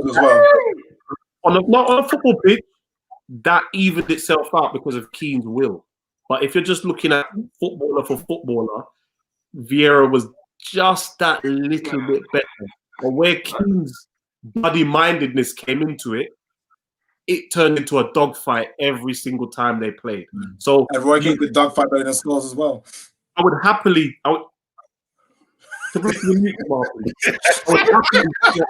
Vieira for Keane or vice versa, but I would have gone with Vieira. Paul Scholes. Now, let's do with Paul Scholes. You're talking about one of the top midfielders to play football. Forget the Premiership. No, in England. You see, Jamal, what are you smoking today? No, Paul Scholes is not making no Champions League 11. Paul Scholes is not making no Champions League 11. The players that Jamal has put up there, i.e. the Zidans, the Iniestas, the Xavis, when you look at their comments, the player that they rate the highest is Paul Scholes. No, the English player they rated highest. No. They said player, not just English. Scholes didn't play against Xavi and Iniesta in their prime anyway. So Xavi and Iniesta, Scholes was just past his prime when they were in their prime. He was still playing against them at the same level as them. Paul Scholes was playing in the Champions League when the Champions League was the Champions League. When it was only the champions. Not second and third was Barcelona versus United. Paul Scholes. Screamer, 30 yards. Paul Scholes is a fantastic player. He's a fantastic player. He's a fantastic player. Reel him in. Okay. Wait to breathe because you didn't even stop, Jamal. You okay, go on then. Okay, I'm letting you speak. Ray, I'm letting you speak. Paul Scholes, for me, bar none, is the top English midfielder. Bar none. And in that trio, he fits in perfectly. Paul Scholes is a footballer. Forget tackle because Paul Scholes could tackle. And I've seen an interview where Paul Scholes could tackle, he just didn't want to because he had a nasty streak in him, which fitted what we needed at that time. So, yeah, shooting, volleys, his technical play, his long range, short passing, unbelievable. Unbelievable. Okay. So I'm getting right. You're saying Paul Scholes is the best English midfielder. Okay, you know what? You know what, Jamal? Like again, you know what? This could be a conversation for some other topics later on. So let's kind of go to the comments. So Jamo Born 99 has said Keane, Gerrard, and Scholes. That's fair enough. And then looking at my phone, we've had mad comments. So Heckburn Security has said Vieira, Gerrard, and Kevin De Bruyne. Don has said Gerrard, Jorginho, and Kevin De Bruyne. Can we talk Don? Can we just take away Don's phone, please? Can somebody please take away Don's phone? You said Juninho or Jorginho? Oh, wait, hold on. So literally, someone has is it JL14? I said he said Lampard. He said Lampard. He actually did kind of mention Lampard. I think someone mentioned Lampard. Sorry, because the like messages are. Oh, sorry. Yep. So Loggy TV has said Lampard, Kevin De Bruyne, and Makelele. That's the guy that said Lampard should come on the show. I'd love to ask him why he's put Lampard there. Well, that's the thing. You know what, Paul? The reason why he said Lampard because he said Makelele as well. He can't say Lampard without Makelele because Lampard needs his bodyguard. And he can't just he needs to play it to come with it. He's obviously a Chelsea fan, isn't it? No sense. Yeah. No okay, sense. so but again, no let me sense. just say no sense. Let me just say Lampard. in the comments is going crazy. Jamal is saying Heckburn is saying, Jamal, hold the seat, let Ray talk. Suana said I'm sorry, Ray. Okay, literally I think Wesley Pipes has said Paul okay, hold on. Wesley you know what? What did he say? You know, Wesley Pipes has said Paul has got that talk weak like his internet. Say that again? I can't hear. Yeah, ripped by a porn star, man. Say that again? Who else? JL14 said Paul's internet is weak. So that's kind of enough. Again, I'm just literally just reading out the comments. I'm reading out the comments. There's just so honestly, guys, there's so much. There's absolutely again. Let me kind of stick to the three. So let's kind of all like agree in terms of Gerrard, definitely 100%. I think Vieira has to be in there. Again, in terms of what like he could do. Yeah, he was just immense, absolutely immense. And you know, again, don't forget he was literally part of that invincible season. He was literally like the kind of heartbeat of that team. So okay, let's go with Patrick Vieira, and then really it's out of Paul Scholes or Roy Keane. I would so rather play against Paul Scholes, but hey. Yeah, you stay there. That would just send you to the early. I'd much rather play against Paul Scholes. They're both on you as well. They're both legends, you know. But you know that's just my take of it. I just go by who I'd rather play against. You know, I just much rather play against Scholes. Okay. Well, you know, fright of your life when you go on the pitch with him because that man's passing range would have you scuttling around that. Yeah, you're gonna have to fight of your life against anyone. We're talking about the elite, so they're all gonna be difficult to play against. But no. All right. Okay. So I put Scholes in there. All right. So see Ray. All right. Ray is saying Scholes. Nana, who are you saying? What do you think? Scholes, man. Scholes, and then Jamal, you are saying Roy Keane. And then Paul out of Keane and Scholes. Tabriz, did you look at Paul's list? Scholes. Okay. You know he said Scholes. That was his list. Who is this? All right, so guys, so like we're kind of midfield three: Paul Scholes, Patrick Vieira, and Steven Gerrard. So let's swiftly move on to the front three. let's go back to Paul. So, Paul, who are your front three? Left, right, and centre forward. And 1 Alan minute. Shearer, Please. Henry. Alan Okay. Shearer, Henry, Luis Suarez. Oh, okay. Yet again. What's wrong with Ray? Is my is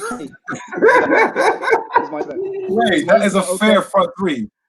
I don't know what's Ray. Ray's making up his face. I don't know why. And you're very watching, fair. Let me finish. I'm here and you're watching me, young. Remember that. So, Henry, Shearer, Luis Suarez. Bro, just name the names and then it can come back to you, innit? Yeah. Don't lie. And then Jamal. I went Ryan Giggs Who's on the show? and CR7. Okay, and then who's your centre forward? Oh, sorry. So Giggs left, Thierry central, then Ronaldo right. Okay, and then Ray. I went Ronaldo right, Shearer centre forward, and David Ginola on the left. You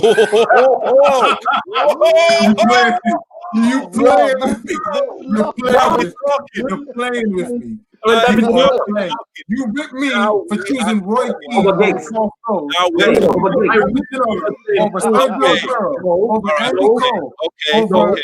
Thierry Henry, over Wayne Rooney. No, Jamal, get it right. Hold on. The same. Wait. And then Nana, who are like your three? I had CR7, Ryan Giggs, and Alan Shearer. Okay.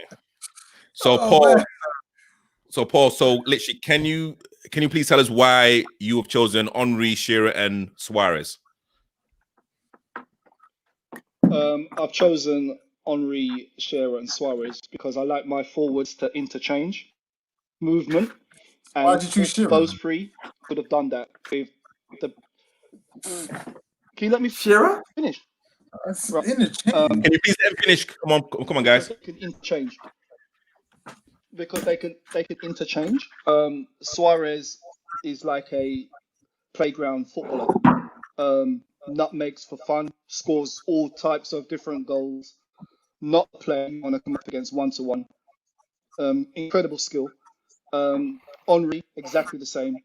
If he gets you 1-to-1, can make you look a fool, score spectacular goals, bring players into the game. And Shearer, just an out and out goal machine. Out and out goal machine. Not scared of any type of defender, just out and out goal machine. Yeah. No, can I ask a question to Paul, please? Go on then. Yep. I'm not getting it. So he said that they can interchange. Who is Shearer going to interchange with? Is he talking about the wingers? Or because his statement is like the three of them can interchange. Shearer cannot play on the left or the right. I know. So now it's just a simple question. Answer me. I know sometimes when we're playing on a Saturday we're playing and your mind is all over the place. But you do know our front three interchange, and some of them like to play in the middle. They do interchange because they want to do a job. Shearer is going to do a job for me. If I need him to play on the left, if he's getting joy on the left, he can play there. If I play on the right, he can play there. Okay. Well, you know what? Again, hey, somebody help me out. Hey, you can't make those faces when you pick David Ginola up. I can, you know. So let me go next. No. So let's kind of go in order. So Jamal, why Giggs, Ronaldo, and Henry? I mean, it's no different than the Paul Scholes thing. I mean, listen, there are so many good players you can pick here. All I'm trying to do is do two things. One, who would I want to play against the least? And two, we're trying to create a Premier League team that's unbeatable by any other selection of 11. And that's the main reason, irrespective of the stats and what Alan Shearer has achieved. That's why he wasn't selected. Because I just think once you have Shearer in the team, you're much more beatable, especially for playing modern day football. But anyways, more beatable. Yeah. What's it, Jamal? Okay. Jamal, do you really work for the FA? Okay. Do you really work for the FA, Jamal? Oh my Lord. I don't understand what's so difficult. We are talking about the elite of the elite. We're comparing the elite to other elites. You have to nitpick on very details. Okay? Very. You have to nitpick. Now, all of you, if I ask anyone, why have you selected Alan Shearer? What are you going to say? Oh, because he scored the most goals. Because he's absolute. Because he scored the most goals. Is Alan Shearer a better footballer than Wayne Rooney? Is he a better footballer than Thierry Henry? Is he a better goal scorer? As a goal scorer, Alan Shearer is by far the most lethal forward the Premiership has seen. Ever He was a king for the goal. He has the highest, so he has the best goals per 90 minutes, right? I have no idea, but I know when you look 260 goals, you haven't looked. 200. Because the bottom line is, if Thierry Henry didn't leave, if Luis Suarez came here and played in the Premier League from when he was 18, if Sergio Aguero played in the Premier League since he was 18, do you think that Alan Shearer would be the top goal scorer? No. I think whatever. No. Oh, think about it. Is drinking. Why did Thierry Henry? That's one question. Why did Thierry Henry and Cristiano Ronaldo not score as many goals than Alan Shearer? Because they weren't out-and-out centre forwards. That's why. Thank you. What are some of the other reasons? Come on, let me say something. Wait, I want to hear it, but you haven't answered my question. I've answered, but I'm gonna enlighten you on something. He left the Premier League is the answer. Alan Shearer had 2 long bouts of ACL injuries where he was out twice. Yeah, broke his leg as well. So you're talking about how players, if they came earlier, Alan Shearer, back then when they were basically butchers, missed injured his ACL twice. Was out the game for like 9 months. Yeah. So you take that, and he's still the leading goal scorer. Still. Yeah. And by a distance.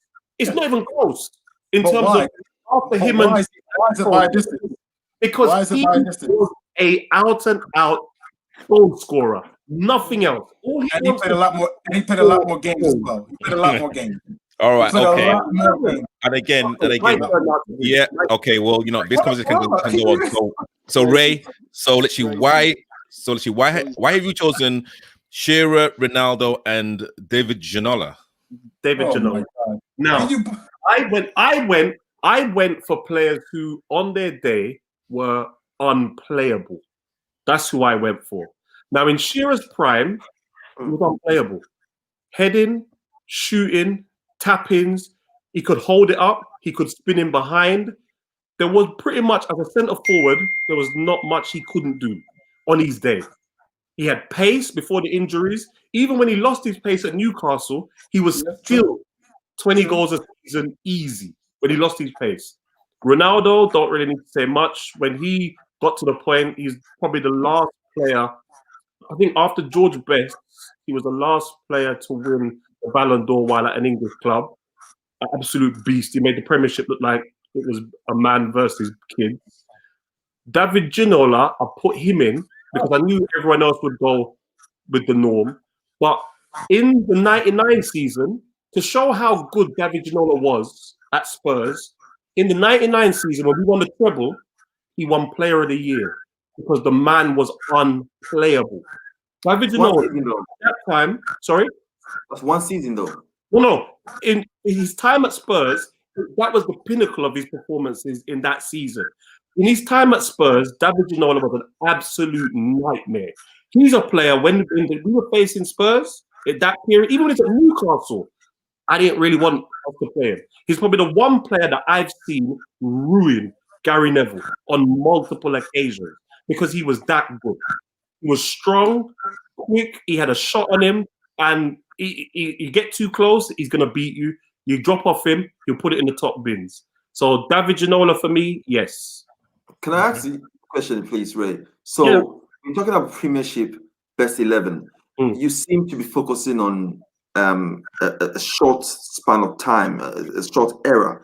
Now, statistically, if you compare Ginola to Henry, to Ryan Giggs, and a host of other players that Paul and Jamal have mentioned, they are nowhere near the stats of Ginola is nowhere near the stats of them. So I understand your question, Nana, and I could have easily said not David Ginola and gone with Ryan Giggs. I could have easily gone with Henry, but I knew everyone else would go with the North.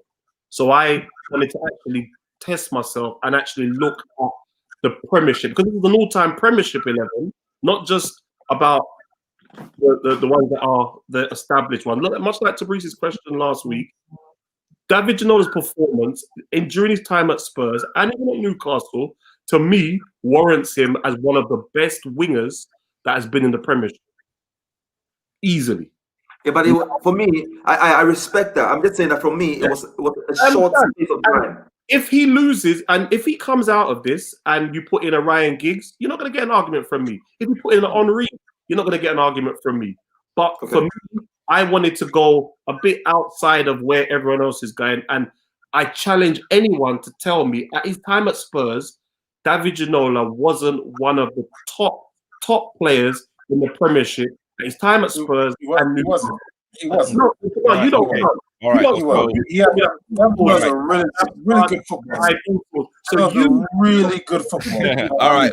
I've never heard anyone say that. Before we go into another debate, come on, Nana. Why have you chosen Giggs, Ronaldo, and Shearer? I really think you should move on with this one, because I mean, everybody said everything about these three players. Giggs, oh, come on, Shearer. Don't even don't bite. Come on, Shearer. Come on, Move on. I mean, he's what, 260 goals? Rooney's like around 208. I mean, nobody's getting near him anytime soon. Well, they said Kane had to play every single season and play every single game to even get close to where Shearer was. Thank you. So Shearer, for me, I'm not having a debate. It's just true. Very debatable. He could hold. He was strong. He was quick, technically gifted. It's a combination of like a Drogba. I mean, that's everything. But anyway, that is affecting Jamal. Technically gifted. That's affecting Jamal. Lord. You're killing me. Jamal. Technically gifted. Yes, you know what, Shearer could get Hang on. A volley. How many players could hit a clean volley from outside the box, say 25 yards, top corner? Not yet. How many players? Yeah, exactly. Yeah. You see, so you mentioned a few elite players. So if I say technically gifted, I'm not wrong in saying that at all. But let's read that. Let's move on from Shearer, because Shearer is a nonsense.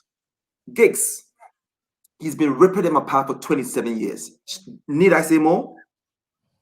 Okay. He was ripping them apart for 27 years. Ronaldo, GOAT. End of. So Henry's not in your front three. Wow. Okay. Well, let's so let's kind of go to the comments. So J-Mo Bond has said Ronaldo, Henry, and Shearer. Yeah. And then looking on the comments on my phone, someone said Aguero, Alan Shearer, and Thierry Henry. JL14 has said Giggs, Henry, Suarez. Don, and I think Don is just messing about. Like Don has said Henry, Ronaldo, and George Best. But I mean, again, I don't know. I mean, hey, okay, so George Best is not a bad shout, you know. Okay, so well, this is interesting. Yeah, well, I mean, again, but okay. If you ever played the Premier League, yeah. All right, okay, but you know what? I just want to say, you don't have to pick Alan Shearer just because. Okay, all right. Well, you know what, Don, I think this is kind of Don's serious comment, which again, this is interesting. Henry, Ronaldo, and Dwight York. I can respect that. God, move from that, man. Dwight York is good. Move from that, man. Okay, and then just scrolling down. Move from that. And then literally, I think someone has kind of put a comment regarding what like Paul said about being interchangeable. I think JL14 said Shearer interchangeable. What on FIFA?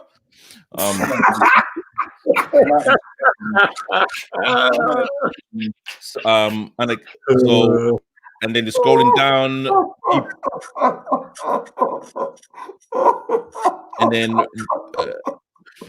Ricardo is saying Giggs, Shearer, and Ronaldo, and then Ashley is saying Henry, Salah, and Giggs. So let's kind of finish off this top three. So we have to say Shearer because that's the majority, straight up.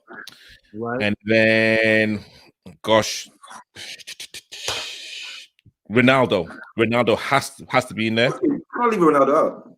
You can't leave Ronaldo out. And then on the other side, it's literally up for grabs. We have again Ginola, Giggs, Suarez. What? How can it be up for grabs? There's only one. I mean, but again, I know a lot of people have said, Giggs, but again, we don't have to put Giggs in just because the majority has like said it. But hey, like, wait, what you mean?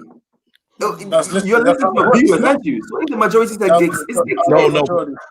No, but like, Giggs has got 2, and again, that's on the fence. We have Suarez, and then we have Ginola. Again, if we're gonna say, for me, I would say Ginola. Again, again, he 100%. Ginola over Thierry Henry.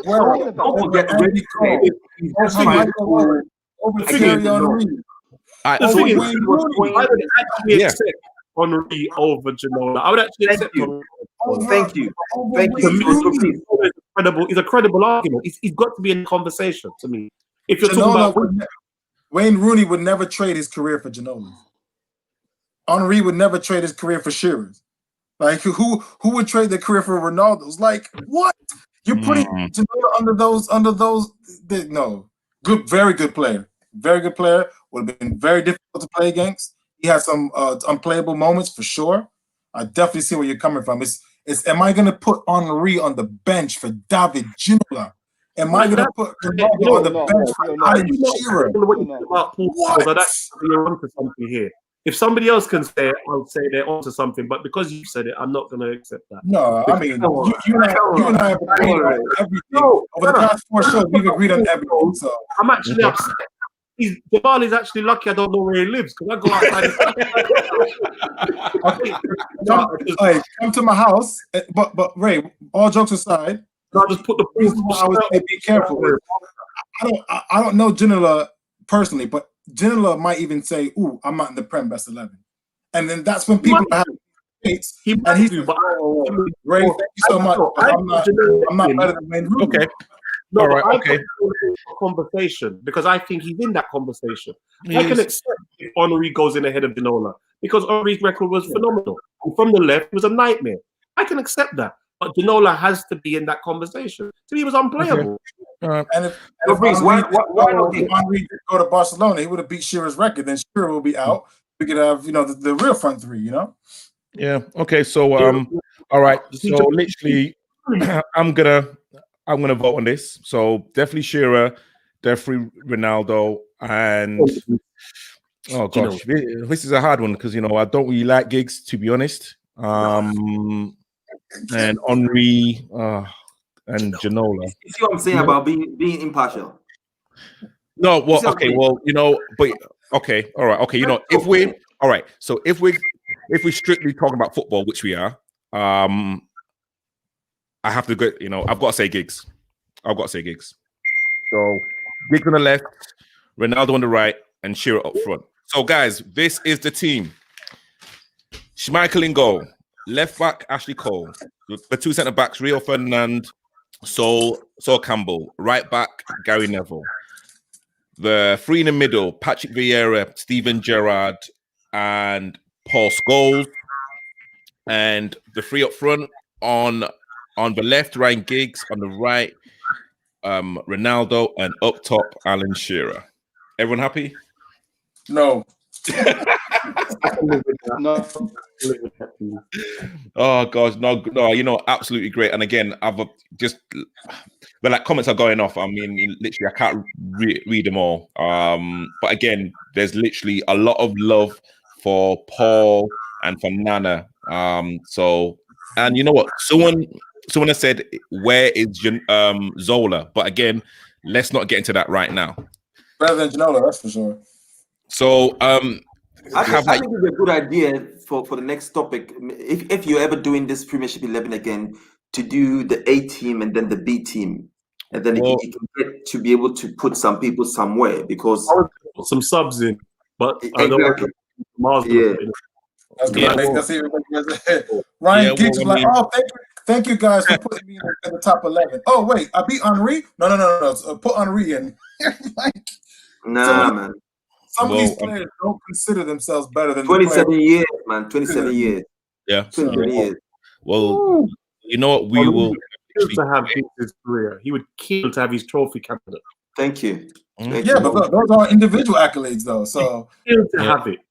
because it's up to you. Would you rather be Alan Shearer and have no Premier League titles, or just the one? Sorry, He does have one. He does have one. Yeah, just the one, but no Champions Leagues. Oh, I mean, boy, it depends. What do you think? It's a partnership. This is a How long did Shearer retire? His name is still up there. Because he's a match of the day commentator, and two, because the amount of goals he scored. But the thing is, it's there. So he came here when he was 18. If Aguero came here when he was 18, if Henri never left, Shearer would not be the top goal scorer. You know what? This is definitely a conversation that we are definitely going to bring up next week. So, guys, I want to thank Paul, Jamal, Ray, and Nana for the conversations. Thank you for everyone that's been on YouTube, Facebook, and Twitter. And again, apologies about the technical difficulties. Shit happens. So again, guys, please like, subscribe to the not only to the Amateur Football channel, but also to the Independent FC YouTube page, which is going to be in the description, and also go to the London FA website where you'll get all the information about all cups and also the latest updates regarding lockdown and COVID within grassroots and football, Sunday League football, Saturday League football. So again, guys, thank you for being on. My name's been Tabrice. This has been the Unhinged Amateur Footballer. Have a great evening, have a wonderful week, and we'll see you guys next week, same time, different topics, Unhinged. Can I